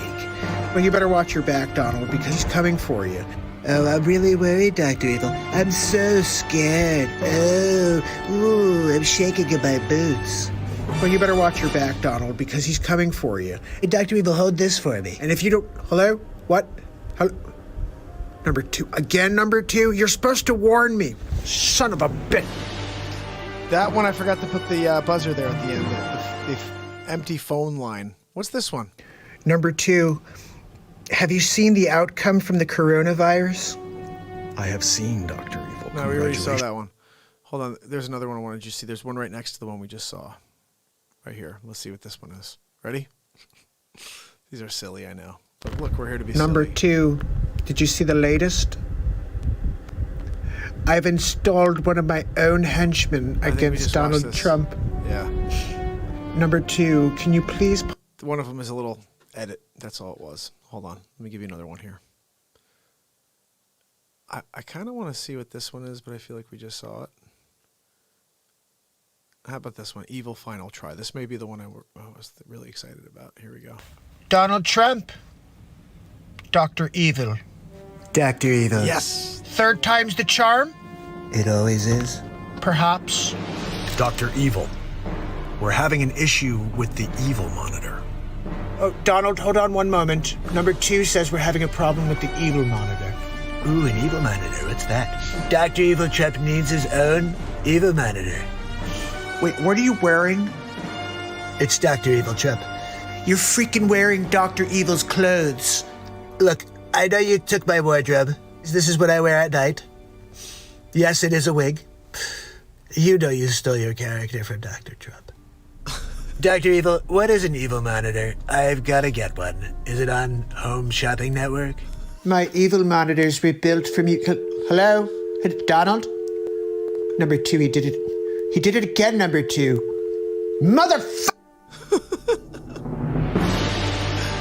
Oh my goodness. Sig, we did this every Friday. I did this for like 3 months, so I'd do a Dr. Evil bit. And this was it. This was all the stuff I did before I went video. The video just takes longer to edit down. Let's play you a few more. There's one that I thought was pretty hilarious. It was a Trump. There's something I did with Trump here that I thought was pretty good. If I could find it. Let's see what I got over here. Putin? Putin in the work. Hold on, I'll find you something good here. Dr. Evil Trump, that's what we just did.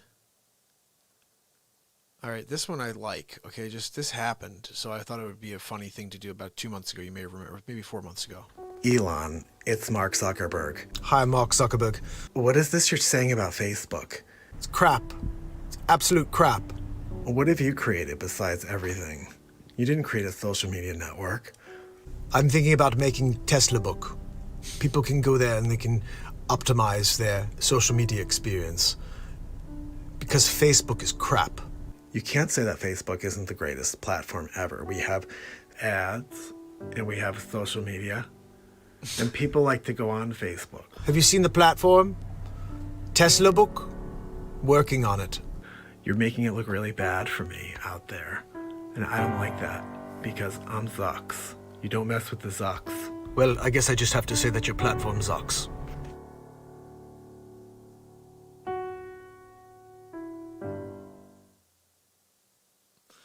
Mike, how are you, brother? Are you serious, buddy? I think you're joking. I think you're joking. I think it's so funny how people label people. I think everybody wants to be labeled. Or not that, they don't want to be labeled. They want to label everybody else. Isn't that a funny thing about life? Nobody wants to be labeled, but they want to label everybody else. It's something we used to call way back in the day judgment. They say you shouldn't judge others, judge yourself. Oh my goodness, Mike, I love you, bro. Trump is not a white supremacist. I'm sorry to tell you. That's not the case at all. What I'd say he is he's definitely a nationalist. And it's not a white nationalist. He's a nationalist. He's somebody who cares about the country. And I actually think if you look at the facts, don't look at what you see on the news, because the mainstream media is fake news. It's not even a joke. This is real right here. I want you to see something just so you understand what they do, the games they play in order to get you to say stupid stuff like that. Self-fulfilling prophecy. You demonize, and then we call it the wrap-up smear. If you want to talk politics, you call it the wrap-up smear. You smear somebody with falsehoods and all the rest, and then you merchandise it. And then you write it, and they'll say, see, it's reported in the press that this, and this. So they have that validation that the press reported the smear, and then it's called the wrap-up smear. Now I'm going to merchandise the press's report on the smear that we made. And it's a tactic, and it's self-evident. She says it's self-evident, Mike. And let me explain what she means by that. This is what we've been doing to this guy since he came down the escalator saying he was going to change the game. You see, they had control of everything. They had control of everything. They kept everybody down, making them feel like they needed them. And then all of a sudden this guy comes along who's a businessman, doesn't need to do this, billionaire, and decides to try to correct things. Gets the tax rate, corporate taxes, which helps me as a real estate agent, from 33%, I think it was, down to 21%. That is massive for somebody who has 3 children and wants to find a way to somehow survive in this world. So you get someone who's focused on everybody doing well. Now, when you get the Poisons of the world, and the Poisons of the world saying stuff like this, you got to pay attention. Poison says it very clearly. We create falsehoods, and then you guys report on them.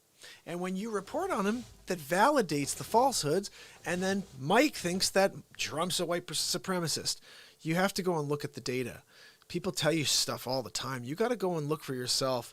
And what I tell you is this: I'm a positivity platform. I've been here for 542 days in a row just to provide light to this universe.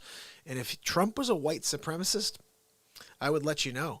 This show's about truth. This is the moment happening. But I do more research than most people. And I also go with my gut. And I know what people are trying to do. I can see what the left is doing. They own the media, and everything is slighted. You could hear the way the reporters ask their questions. I would want to scream back at them, too, if I was Donald Trump. I mean, are you freaking kidding me? You're a moron. What kind of stupid question is that, Jim Acosta? You're always trying to accost me, Acosta. Really, the gotcha, right? The gotcha. Oh, look, I got Trump. I got Trump. Look, at the end of the day, they may. But if you get sleepy Joe Biden in there, look, my Aunt Judy told me I'd be a good hall monitor. Yeah, he should be the hall monitor. I jokingly said it yesterday. I would vote for him for senator again. That guy is losing his effing mind. I feel really bad for him. I feel really bad for him. But he is not the guy to be president. He will fall asleep. His name is Sleep Sofa Joe. Everybody calls him Sleepy Joe. No, it's Sleep Sofa Joe. He's a piece of furniture in the room. And if you go into the Oval Office in February of next year and he is the president, that's my Sleep Sofa president. And someone's going to be there taking a nap on him. They're going to wake up. Oh, I'm sorry. What are you doing? Where am I? You're in your office. I am? Yeah, what am I doing here? Well, you're the president of the United States. I am? Yeah, you're Joe Biden. I am? Seriously, it's close right now. We're like, nobody thinks about this.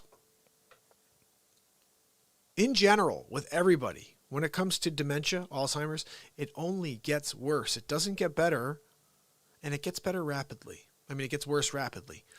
Nobody's paying attention to this. They're saying, oh, he's fine. Let's just get him to the finish line. Beat this guy. Beat this guy. Do you understand? Mike, I want to explain something to you. Let's see. I'm going to read Mike's messages here. A billionaire elitist is for the people. What a naive fool I am. Okay. Yeah, billionaires don't have agendas. Have you researched Trump's ties to Big Pharma? Highly doubt it. Look, I'm happy to have a conversation about anything, buddy. But I would say that if you look at the stats, look at the data, Obama didn't do anything for anybody except for himself. He got into office just like making a paycheck. This guy hasn't taken a paycheck. And all he's been doing is helping every community. Look at it. What's the Jeriform Act about? Have you heard about that? Have you heard about 4,400 people signed and released from prison by Trump? 97% of them black? Why didn't Obama sign them out? Why didn't Obama give $250 billion to inner cities? I'm just curious, because shouldn't he have been the one? And now we're walking around in the world calling everybody racist when we had a president for 8 years that was black. I don't understand where we're all of a sudden going backwards. It's just the media narrative. It fits their agenda. And you're right. Everybody has an agenda. Maybe he does. Maybe, I don't know what his connection is to Big Pharma.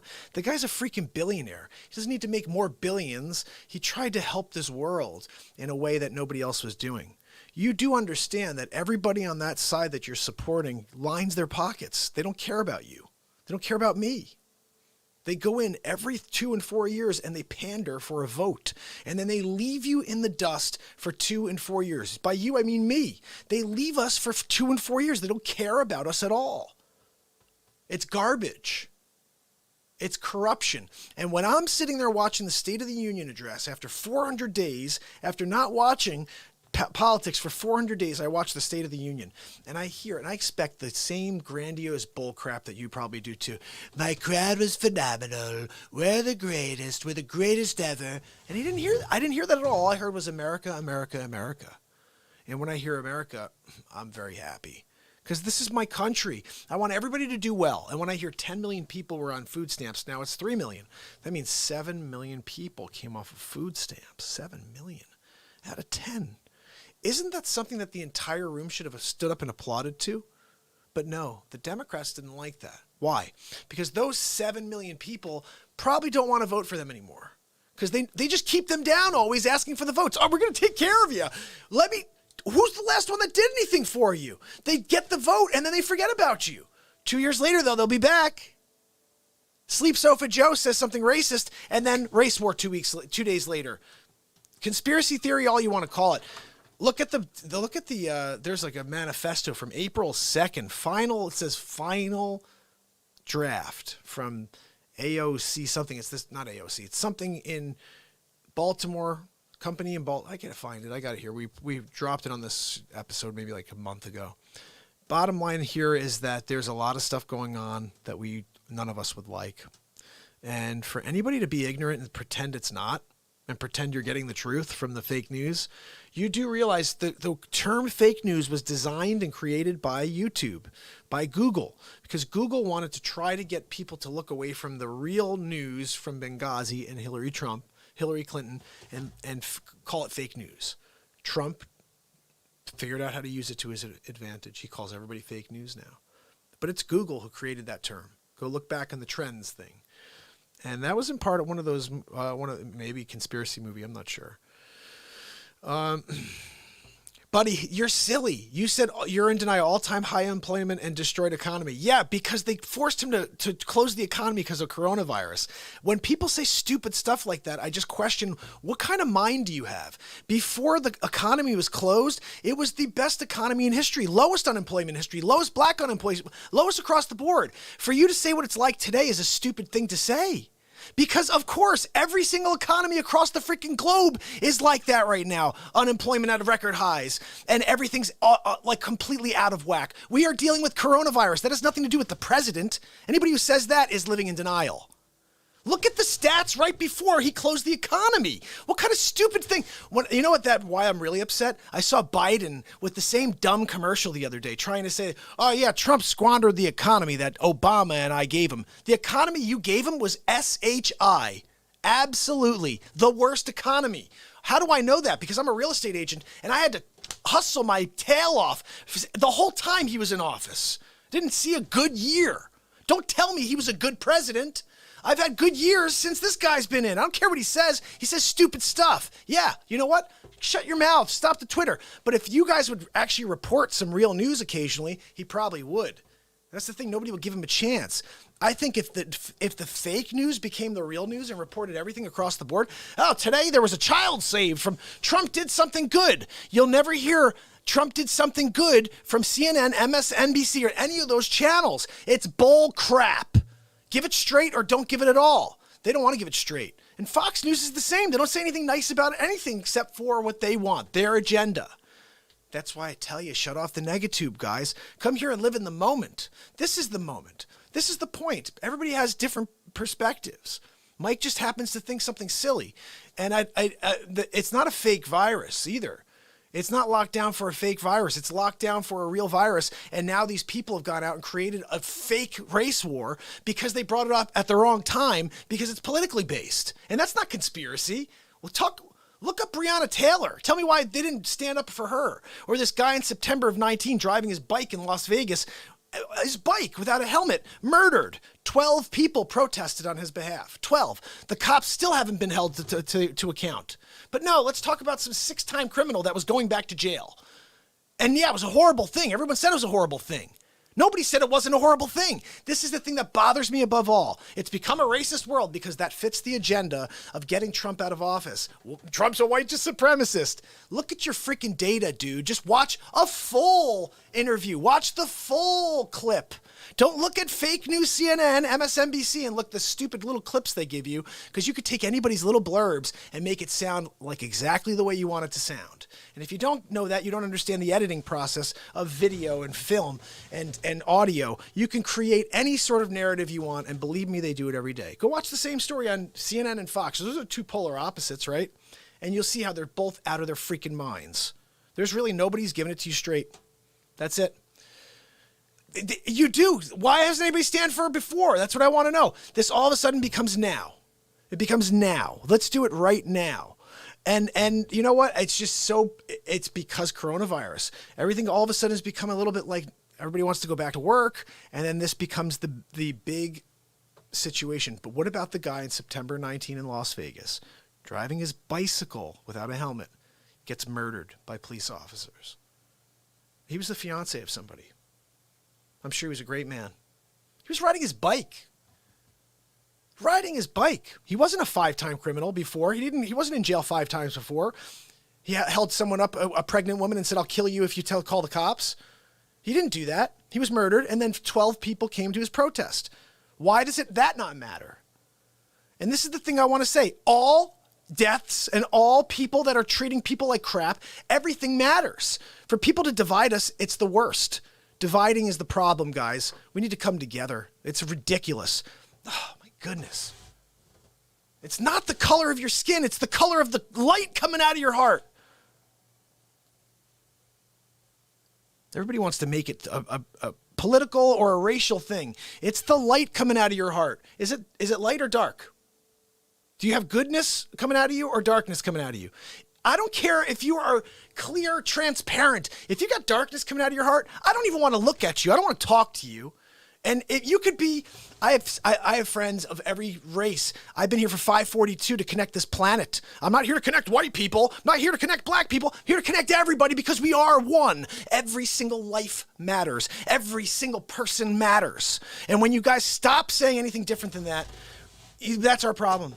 That's our problem. We need to start valuing all lives. Say, look, you know what? My life matters. That person's life matters.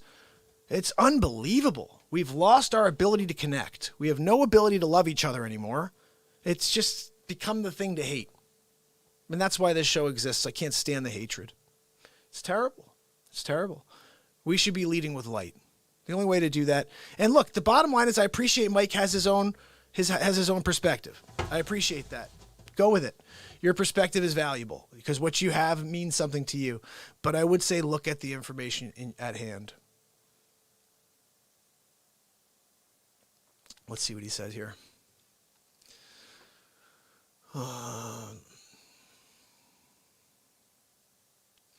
Yeah, and bottom line is I can't wait to see the swamp get just completely drained. You know, and this is the thing, Mike. If you look back at what he said during his campaign, he's done everything he said.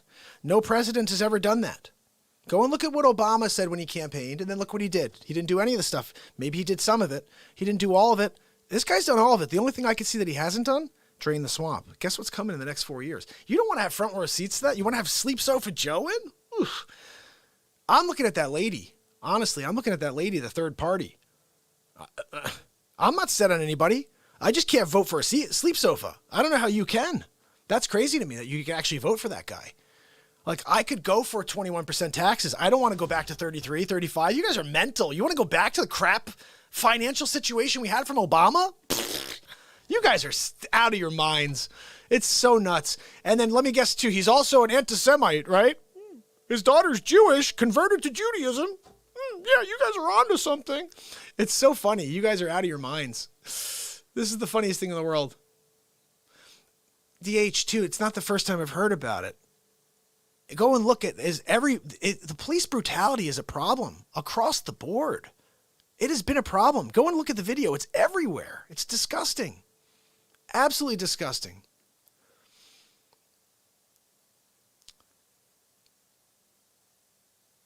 I'm focused on a past that'll never exist again.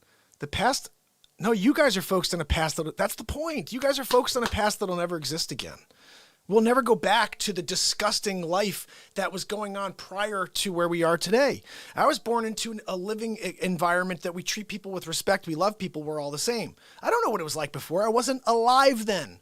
I can't take responsibility for previous generations like some morons are doing on the streets these days. It's stupid. It's mental. I can only be responsible for my actions. And if I'm out there trying to provide positivity for people, opening doors and smiling at people, that's all I can live by. I don't know what anybody else does. All I can ask is try to make a positive difference. Go and do something positive. The problem is this politics thing is just it's taking us away from the meaning of life, which is happiness, which is providing something for each other and helping each other find light. It's so hard to do that when everybody's on such a polar opposite. Like even this, Mike has a strong belief in his part. I have a strong belief that the way things are going right now, it's a positive thing. Not this current moment. This coronavirus thing has derailed everybody. This year is mental. I can't believe we're going through it the way we are. And it's not going to get any easier. This may be conspiracy theory, but I know there's another thing coming. As soon as the fire of this current thing, which is right now tailing out of, now it's going back to coronavirus. We knew it would be second wave, right? It's unbelievable. Highest total, I think they said today, 36,000, 37,000, something like that. This is the thing. And nobody said, I saw an article the other day. They said, oh, well, it's not for the protesting, though. How could you say it's not for the protesting? That's the silliest thing I've ever heard in my life.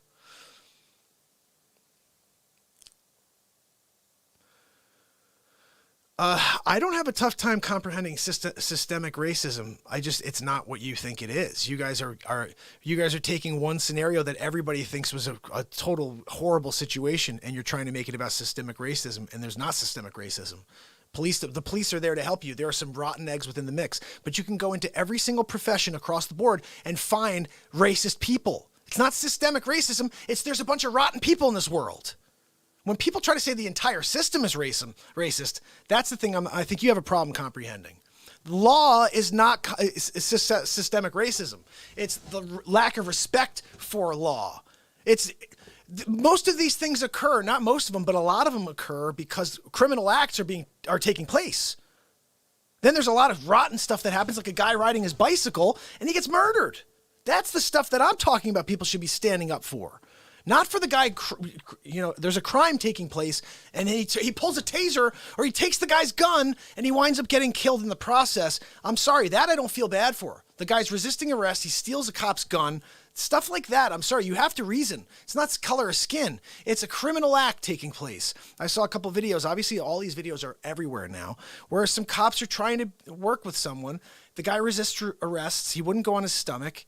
They try to hold him down. And then I'm like, wow, this is police brutality. The cop's beating the heck out of this guy. He's punching this guy. I'm like, this is police brutality. I want to send something in. I want to send like a complaint. And then all of a sudden, this guy squirrels out. He gets up, goes around to his car, comes in, grabs his gun. He has a gun. He shoots the cops, gets in his car and drives away. But no. It's just systemic racism, and we should just let them go, and let's put the cops off to the side. Who's going to protect you if there are no cops? Who's going to protect your family? Oh, Tom next door. We have a neighborhood watch. Yeah, good luck having Tom come over when you have someone breaking in your house with a gun. It's not going to happen. People want to get rid of the cops until they need the cops.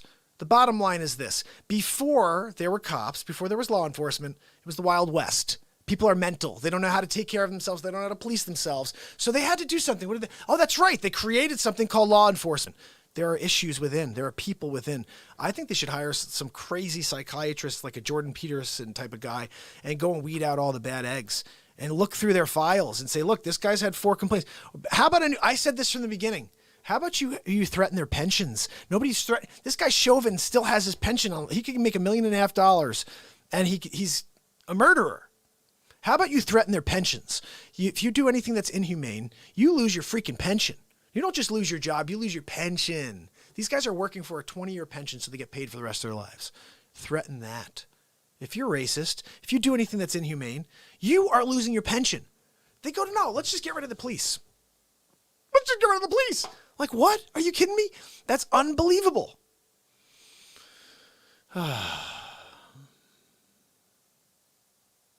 Do I know about the 1994 crime bill, stop and frisk, the 13th Amendment, Iran-Contra, or Black Wall Street? No, I'm not up to those things. What's 94 crime bill? Who was the president? Wasn't that Clinton? Who was the president during all of these? Somebody tell me, fact check real quick, Sig, pull it up. Who's the president during the 94 crime bill, the Stop and Frisk Act, the 13th Amendment, Iran-Contra, and Black Wall Street? Just want to know who was president and where those things took place. Because I'm learning a lot more about things. Not everybody's in charge of everything, first of all. Obama didn't know everything that was going on in every situation in government. For people to say he knew everything that was going on. Trump knows everything that's going on. Oh, Trump told these people he wanted to open up that street. He told them to... Yeah, I'm sure the president was over there and he was like, I want that lady out. I want this one out. Come on. This is mental. It's totally mental. Oh, it's totally crazy. I think at the end of the day, listen, there are horrible things done by politicians. This is the first time we had somebody in there who's not a politician. You want to go back to having some career politician where if you look at it, Mike, Joe Biden's been racist his entire life. Go look back at the footage. He didn't want his children going to school with black kids. Go look at the footage. He didn't want black children to be segregated. Go look at the footage. It's out there. Look at the footage of how he said you need to have an accent to go to Dunkin' Donuts. Joe Biden said that. No. Let's forget about it. Let's give him a pass. Let's give Joe a pass. 9 women come out. The 1 woman, 5 women, whatever come out and say anything about Trump, it's all you hear about. 9 women have come out against Joe Biden. One of them has had multiple women and people have all said, yeah, this absolutely happened. And nobody's talking about it. You don't see the bias, buddy? You don't see the bias at all? It's a sad thing that we're not getting a free press where people can actually see it all and they can make their own assessment. I don't see it all. You're right. I don't know anything about the Iran-Contra or anything like that. Absolutely. I have no idea. But I'm living in 2020. I can't tell you about that. I do know that Clinton did a lot of stupid things, like NAFTA, I think, was a bad one for us. Gave other people an edge over us that we shouldn't have given. And look, presidents make mistakes. I'm not saying anyone's perfect. In fact, I don't know any of them that have been. I liked Bill Clinton. I thought he was a smooth cat, and then he did what he did. But when I was a kid, I thought he was a smooth cat, you know? And I voted for Obama the first time. I was hopeful. I was hopeful that the change he was talking about was going to happen. I didn't see anything, though. Once he got in, it was just like every other president. It's the only time I've seen someone actually do some stuff. You too, buddy. You too. I will, and I think you should as well. I think you should look at other stuff besides CNN. I think you should watch some of the real news. Like, go and check out Mariam Henane. Go check out this guy, Spiros Kouros. Go look at some people that are actually delivering truth. Don't go watch the Jim Acostas of the world that are just telling you what's on the one side of the glass.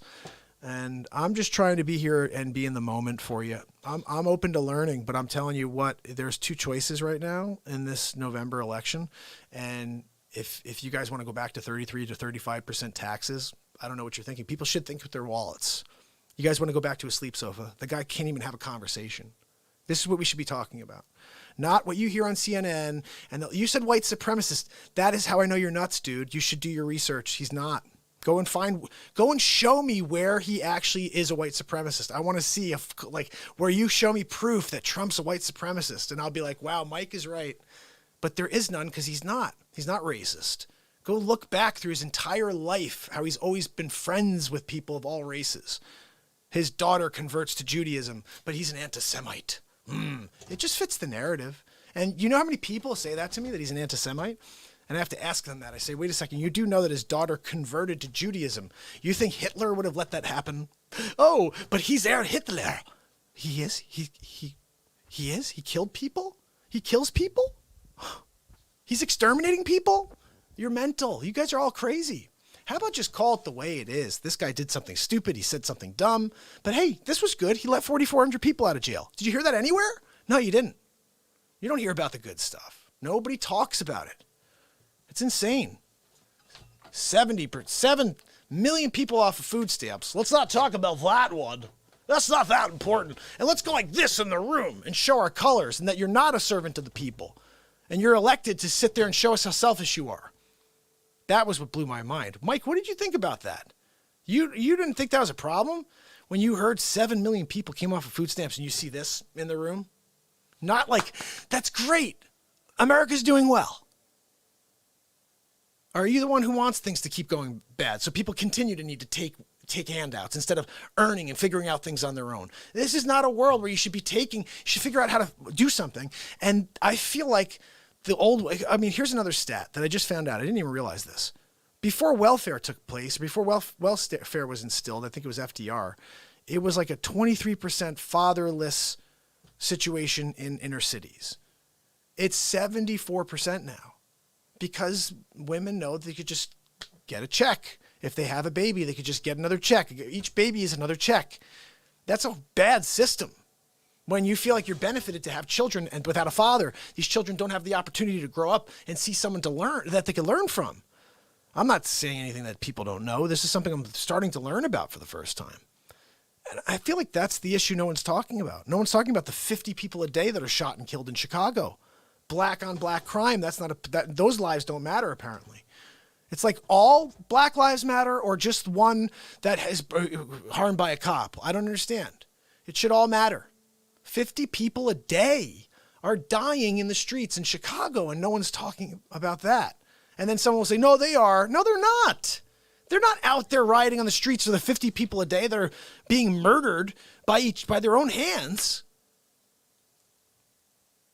It's a problem. It's a problem all around. And when people don't value other lives and they say one life is more valuable than the other, that's the problem. You're excluding yourself or you're making it seem like you're not as valuable by saying our lives matter. Yeah, they freaking do. They always have to me. You're actually demeaning me by saying that they don't. What? When did I ever think they didn't? Oh, well, in 1962, I'm in 2020, buddy. I've been alive for 542 to connect the world, not to connect one race. I'm here to connect the planet. And so for me to hear that, it just bothers me. It's a mental thing to hear. I just don't get it. I don't get it, guys. Love more, drop the hate, get rid of it. You know what? Fine, love Biden, go with him. I feel bad for you. I feel bad for him when he forgets his name fully on like February 4th. Who am I? I think I was Sleepy Joe or something. I'm not really sure. Who are you? I'm your wife. You are? Yeah, and you're Joe Biden. I am. You're the president. I am. Yeah, that's what's going on. But that's the way you want to vote. Go with it.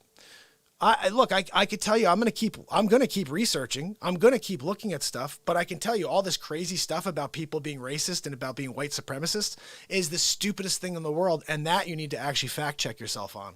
That's a funny thing too. People can say whatever they want online when it comes to that. And you won't see Facebook say anything like fact checked. This is fake news. They'll let that out there. They'll let Mike say stuff like that. Oh, well, he's a white supremacist. And then Facebook just lets it go. But anything that's said by the other side, they immediately cut off. They take it offline. These people are completely disgusting. If you didn't see the clip yesterday of Project Veritas, these people are flat out saying they pull anything they see that has to do with Trump. That's so messed up. And you're okay with that, though, Mike, right? Anything that gives you a chance to take it from Trump, you guys are crooks. That's a crook mentality. Just let it happen. If Joe Biden's really meant to beat the guy, then put it out there square. Let the American people look at the information, look at the truth. No. We can't let the truth out there because, as you heard Nancy Pelosi say here, come on, give it to me again, Pelosi. Where are you? Now you're not going to work on me?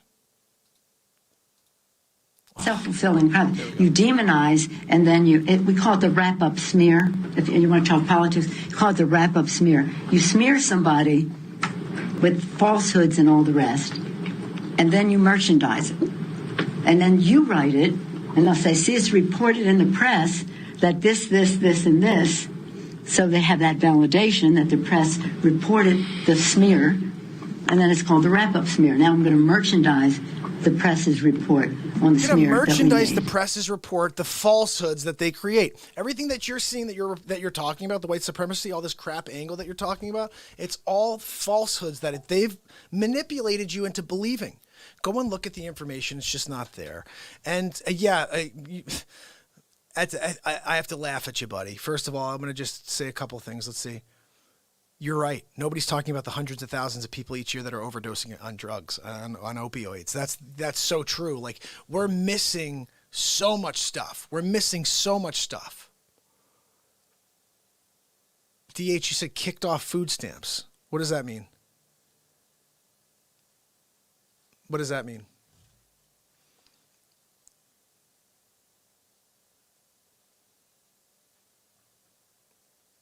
What does that mean about kicked off of food stamps? It says that they came off of food stamps. So you're saying they were kicked off? That is a different story than I was told. But I think you're right. We're not talking about the real issues, Mike. We're not talking about the millions of people or the hundreds of thousands of people each year overdosing on opioids. And yeah, I have lots of friends, buddy. I happen to grow up in an area that didn't have a ton of minorities, but I happen to grow up and I was friends with everybody. I used to have this running joke where I just didn't want to get in a fight. Like, I don't like fighting. So I was friends with everybody. And my best friend in high school, Jermaine, my best friend, I haven't hooked up with him in a while, but yeah, Sig said, my blood is the same color as yours. I think you're right, buddy. Media never wants to talk about issues affecting the white community. See, I think this is the whole point. Like, Mike and I both have like these perspectives on what we're missing. We're all missing stuff. Like, he's seeing that he's not getting information. The media never wants to talk about things that unless it's about. And I'm seeing it as we're only seeing an angle. And he's saying the same thing. He's getting an angle. He's only getting one angle. I'm only getting one angle. Or just we have a different perspective on how we see it, but we're only getting one angle. I agree with him on that. We're not getting the full perspective. Like, we should have a 100% news network where we see it all. Where Mike can go and get the information he wants. I can go get the information I want. I can compare it with the other information. But we're not getting that. It's just everything is totally bullcrap. Everything's just, it's slighted in order to get us to hate each other. Mike, do you agree with that? Why have we waged our other cartels? You're so right. Mike, do you agree that everything that's going on right now is out there for us to like be at each other's throats and not to get along? I feel like they understand that we are so weak when we're divided, and if they can keep us divided, and this is why I'm like, what are they really trying to keep from us? I know it's election thing, but like, what are they really trying to keep with coronavirus, all this stuff? Because they want us to hate each other. They don't want us to connect. We should be connecting as a planet right now. This is the time when we are at risk. This is the riskiest time in the last 100 years for us as a population, as a human population. And somebody out there is like, you know what? Let's petri dish this thing. Let's see what happens. Let's see how they react. If they stay calm, cool, and collected, they'll get through this thing. If not, if they start going on the streets and rioting for 7 weeks, and we all thought it was a bad thing. This is why I know this is all politically based. We all were like, this guy's a freaking jerk. I hope he goes to jail for the rest of his life or worse. So nobody was agreeing that this guy was not a racist or anything like that. That guy's a terrible human being. We all agree there's reform that needs to take place. But like I said, it should start with their pension. You go after their freaking pension. Sorry, buddy. You do something racist, you lose your pension. It's simple. It's a one strike and you're out situation here. We're not in 18 whatever. Okay, this is 2020. We respect each other. We respect every life. That's the way it should be. Every life is respected. And you go around your days that way. You respect everybody the same way. And as I said before, I said this a week ago. You could be in a room with 100 white people. If they all have darkness coming out of them, I don't want to talk to any one of them. And I've been live for 542 days in a row. It's not random shows in a row. 542 days in a row to connect this planet. Not to connect with white people. I'm here to connect with the entire planet, to bring us together, and to realize that we are stronger together. And that each of us has something to offer this planet, not to take away from each other. I see so many people just ripping away from each other. And the animosity is just, it's overwhelming to watch. I'm sure it is for everybody, right? You watch and you see these people, how they treat each other. Can you imagine being treated that way? I saw this kid sitting on a bench yesterday. Someone's filming, it's like a TikTok video. And like these 4 guys just start beating the hell out of this guy. He's sitting on a bench. He's also protesting with them. and they're beating the hell out of him. And I see he's like, first he gets hit from like one side, he gets hit by the other, and some guy comes out of nowhere just and goes whap, and this kid gets knocked out like flat. Someone comes and grabs him, and then he falls down and smacks his head on the concrete on the ground. I'm like, this guy could be dead. You had one horrible act take place, and the amount of deaths that have taken place since, and no one's talking about that. Mike, you don't have a problem with that? You don't have a problem that the Floyd situation took place and it was horrible? And now the people that had a problem with that have murdered so many more people? There's a 77-year-old black security guard who was just protecting a pawn shop, and he was shot and killed over some items from a pawn shop. 77-year-olds. He was a grandfather. Just protecting a pawn shop. Someone shot him for like something stupid too. Like the guy on the video is like, he shot him for like a trophy or something, man. And he's like, I can't believe they did that to him. I can't believe they killed him. They killed, OG. He's talking to me. He's like, OG, stay with me, OG. They killed this man. And no one really talked about this 77-year-old. And this guy he was a protector. He was a security guard. I think he was a retired police officer, maybe something like that. I don't know. But the poor man was murdered in the streets. I think it was in Chicago or Detroit, something like that. Just protecting a pawn shop during the rioting. And guys, it's just a sad thing. I think I got that bug. I tried to Miyagi him. It's just a sad world we're living in.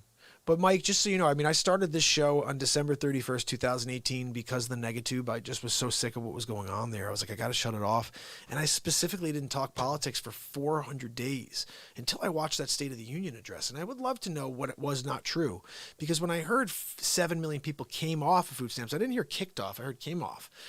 I was very much like proud of America that these people were seeing this lower tax rate, seeing what's going on, and everybody's doing well, coming out of the, what I saw was a tough economy during the Obama administration. And then a lot of good stuff that was said during that speech received no applause, and I thought it should have, especially because at that time, Mike, I was right down the middle. I thought the guy was a bonehead, just like you. And I'm like, oh, you know what I mean? I may have even thought, I don't think I ever thought this white supremacy thing. I mean, I've always seen this guy prior to him becoming president. He was never that. All of a sudden he is. I mean, this is the thing I don't get. You guys are everybody wants to judge. Everybody wants to create a label out of somebody. And then I heard something great. Someone said recently, they were like, if you look close at someone, there's nobody that's truly a monster unless they really are. But there's not very many true monsters like Hitler's type out there. Very few of those type of people out there. And if you really look at it, this guy's trying to help. Whether he's able to or not, it has a lot to do with the fact that all they do is restrict him from day one. They've been trying to impeach him since day one. They got to impeach him. They couldn't get him out. And then they try to use coronavirus to get him out. Now they force him to shut down the economy. He shut down the economy because of all of the information that they gave him saying to shut down the economy. And all he got was crap when he shut down the border from China. They were going to impeach him again. Nobody ever talks about that. It's just funny to me. Nobody wants to talk about the real truth. Oh, I can't believe you didn't do enough. You didn't do enough. But when I did close the border, you guys threatened to impeach me. Now I didn't do enough. Like, which is it? It's never enough. And there was something said recently. It was kind of funny. It was like Trump could find a cure to cancer, and the left would be like, yeah, but it was the wrong type of cancer. It's pretty messed up, guys, and it's so true. There's no way that they could shine a light on anything positive. I wish you'd just hear truth from all the networks. When did that stop? Someone the other day was on here and they said that it happened in the 50s, I think, with JFK. They think that JFK was the one who kind of turned the tide because the slavery, everything was always pushed by the Democrats. The Democrats were the ones who didn't want to get rid of slavery. They're the ones who wanted to secede from the Union. And basically, when JFK got into office, he flipped the script and he brought those people in and he made them think that, hey, look, I'm the guy for you. And all of a sudden everybody thought that JFK and the Democrats were for them. But honestly, the Democrats have always been the other side that don't care about the inner city communities. And when you look at from that day forward, from JFK on, they've proven that. They don't do anything once they get your vote. What do they do for the communities besides go in there and say they're going to do stuff? And I'd love to see some data. I'm here to share data. I'm here to share the truth with people. And what I see is the truth. And to me, what I see as truth is positive stuff. And I don't know, it's a hard thing for me to watch a lot of this. I've got a bit of an empath thing going. And when I'm watching some of these newscasts and I hear the way they ask questions, it really just kills me. Dane, how are you, my brother?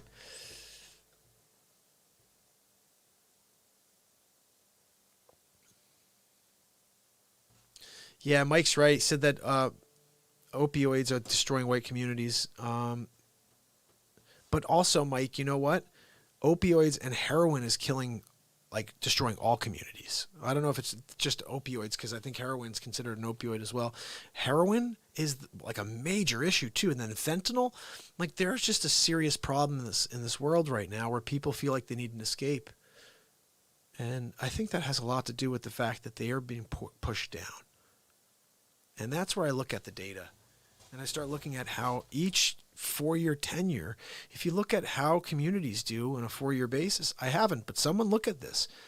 I would bet you there's a little blip every 4 years. Oh, we're doing well this year, because all of a sudden they go into the communities, they say they're going to do stuff. But then there's a 3-year lull. As soon as I see a freaking bug flying around, I'm going to kill him. Guys, I cannot deal with bugs.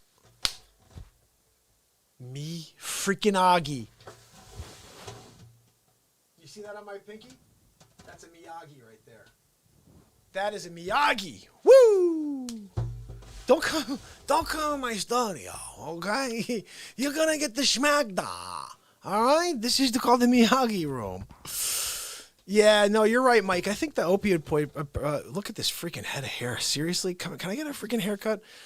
Yeah, the opioid thing is a major issue for the white communities, but I think the heroin issue for, like, I know New Hampshire, Vermont, some of these parts of the country are really having a problem with the heroin, heroin as well. Yeah, Sig said, I think Trump can't really do more than he already has done. They're going to still come after him after office. Yeah, I think so. And I think here's the thing I always think is interesting. Whether he gets in or not, you got to realize it's your president. Like, I think it's a funny thing when you see people out there like crying, oh, my president. Like, he's your freaking president. I told you, if January comes and Joe Biden is in office, that's my sleep sofa president. I'm going to go and take a nap on him when I go to Washington. Like, hey, Sleep Sofa Joe, what's going down? How you doing? Come on into the Oval Office. Sleep Sofa, wake up. Oh, sorry, this is the new upholstery. Take a nap. Seriously.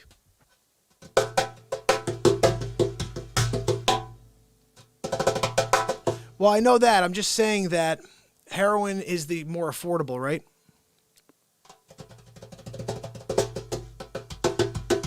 Oh, I know. Miriam won't like it if I kill a bug. She doesn't like that. I just can't stand flies in my house, guys. It's like my one pet peeve in this existence of mine. I'd say a few things. Like, in my house, we're not in the jungle. If I was in the jungle, if I was in Costa Rica, I would probably totally get used to stuff like that. I just can't. I can't. When I see something like that, I will do this. Sometimes you'll see a stink bug. I'll grab him. I'll bring him outside. Yeah, Mike said fentanyl's the real issue. Mike, is that what Prince died from? I'm pretty sure that's what Prince died from, and that's that's just crazy stuff.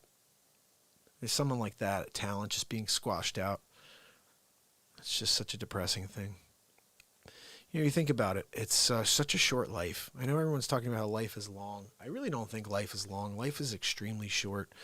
I just hit 42 on April 13th, and you start going back over the days, the months, the years, and you think about what you've learned, what you've experienced, what you've gone through, and also, the ups and downs.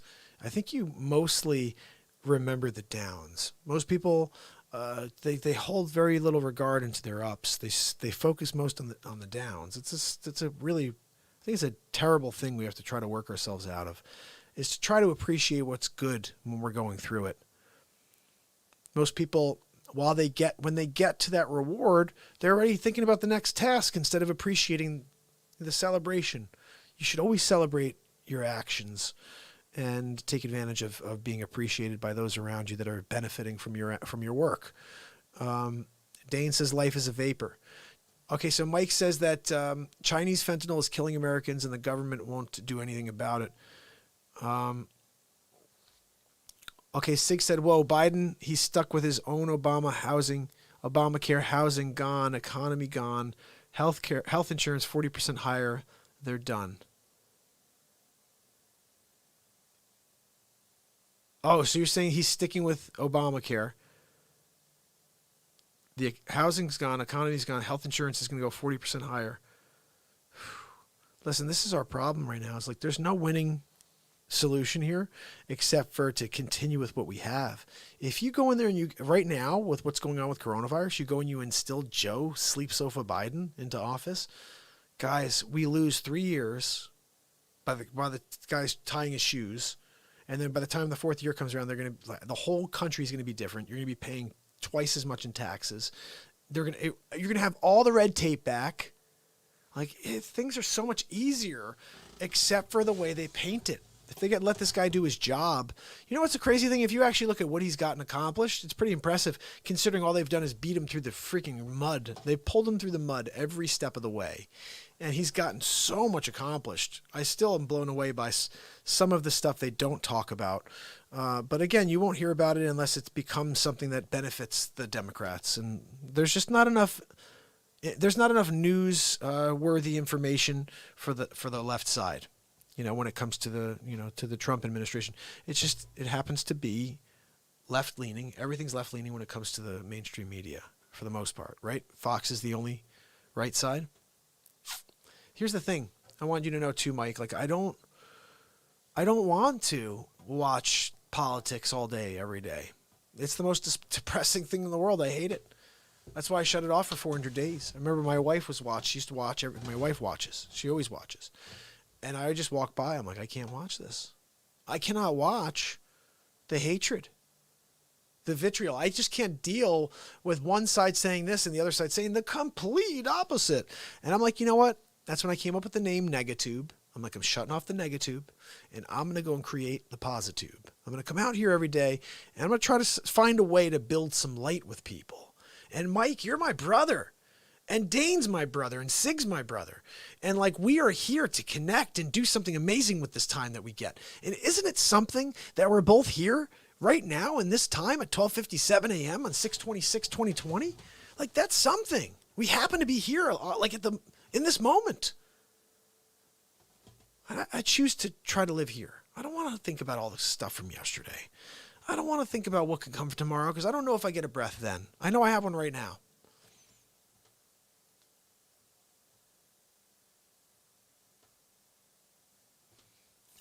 Dane says that Fox is very left-leaning as well. I didn't know that. See, I don't watch. I won't watch.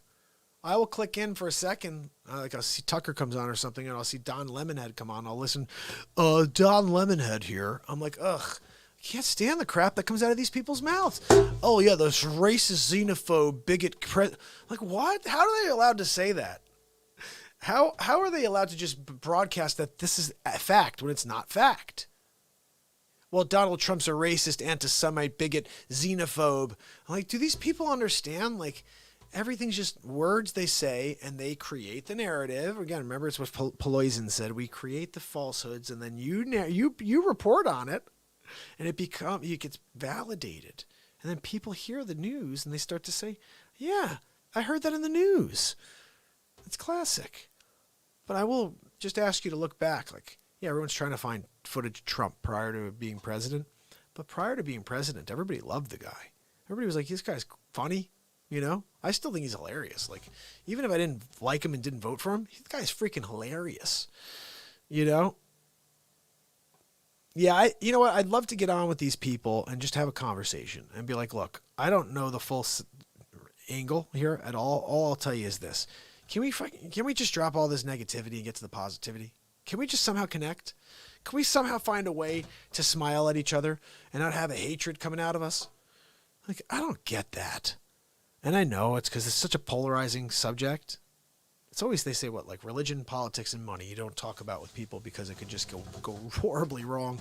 I mean, case in point, I appreciate Mike having a perspective. Like, I love it. I want us all to freely speak. That's what Real Talk is about anyway, is to come out here and have a conversation and just to kind of, you know, express yourself.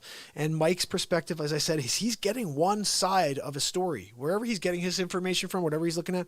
And here's the other thing that's kind of crazy. Mike will probably agree with me. There's so much information. Like, I could probably spend the next 7 to 8 days just trying to catch up on one little side of the topic, one subject point.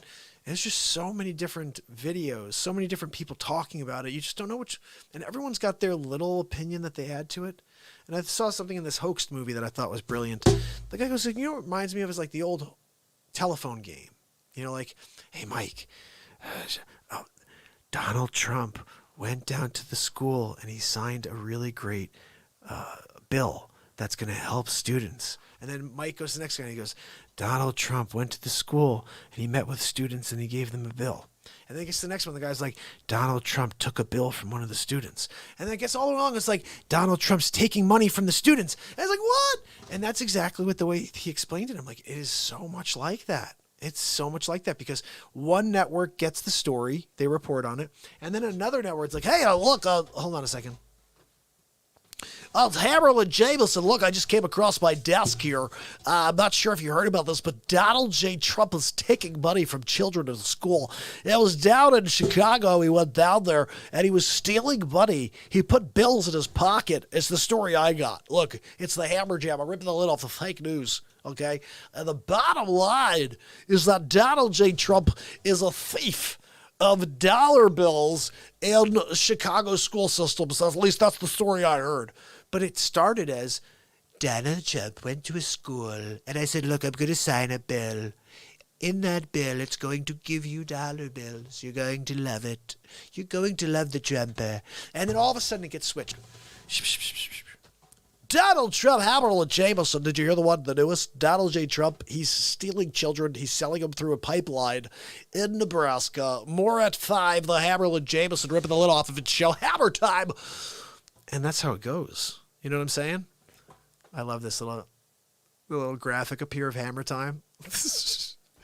Elon. Oh, Elon. It's Mark Zuckerberg. Hi, Mark. Let me play you something here just so we have a little bit of context, okay? This is, I got to play something for you. This is what I see really happening here. Let's see if I can find my file. Where are you? Where are you, kid? There we go. So, Trump Kennedy, should I do that one? All right, I'm just going to put this on here. Let's see.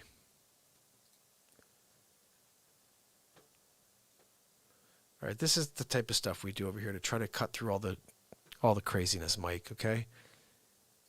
This is the type of stuff. Ladies and gentlemen, the scene is set. Number 2. Dr. Evil. Vladimir Putin's on the phone. Dr. Evil, it's Vladimir. I have the news. Well, it's really good to have you on the line, Vladimir. I'm so glad that our plan is working. Right now is good mission. Is an American run. Look, all I want you to know, Vladimir, is that we have to put the pressure on. More cities.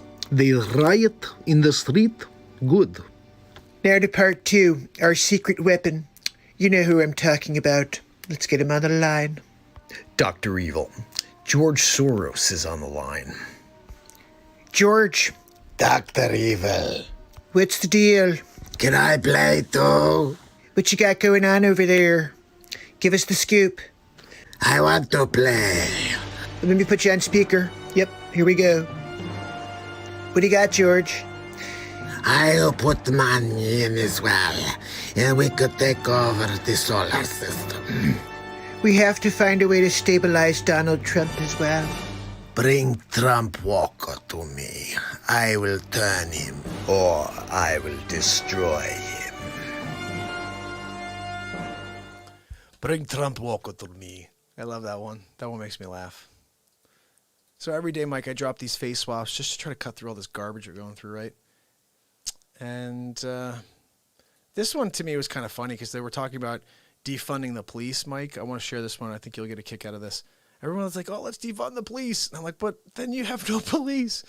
And I'm like, well, this may be a better idea. Hammer and Jameson in the studio ripping the lid off. Donald J. Trump putting together an elite task force of special operatives. Thank you. Thank you. Please take a seat. Thank you so much. I'm here to talk about police reform.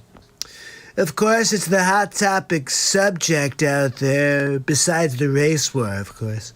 But I thought what we should do is reform the police departments. And we're hiring some heavy hitters to help us on the streets. A couple that you may not know about. As you've heard of Cobra, no doubt. Sylvester Stallone. He'll be coming out of retirement to play Cobra in the United States Police Force. We need to have all kinds of superheroes that are great police, like Dean Cain. Thinking about calling Dean Cain. He played Superman once as well. And also Steven Seagal will be coming out of retirement, taking his ponytail out and pushing people and flipping them over with his Steven Seagalness.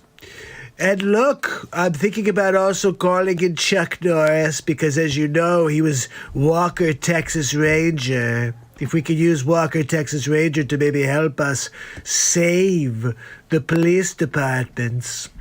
So we're thinking maybe, I know we had a problem, but I'm thinking about calling up Arnold Schwarzenegger, kindergarten cop. That's right. He is a very, very gentle police officer. Also, we're hiring Peter Weller. That's right, RoboCop. We figure maybe we could get RoboCop out there to start fielding some criminal activity. He doesn't see color. RoboCop does not see color. He sees crime. So I'm thinking about bringing RoboCop on and making lots of RoboCops. Look, it's 2020. Why don't we have RoboCop 2020? Peter Weller edition. I already called him. I already called Peter Weller. You called Weller? Yeah, that's right. RoboCop. No racism here. It's RoboCop. He sees crime. That's what we need is a police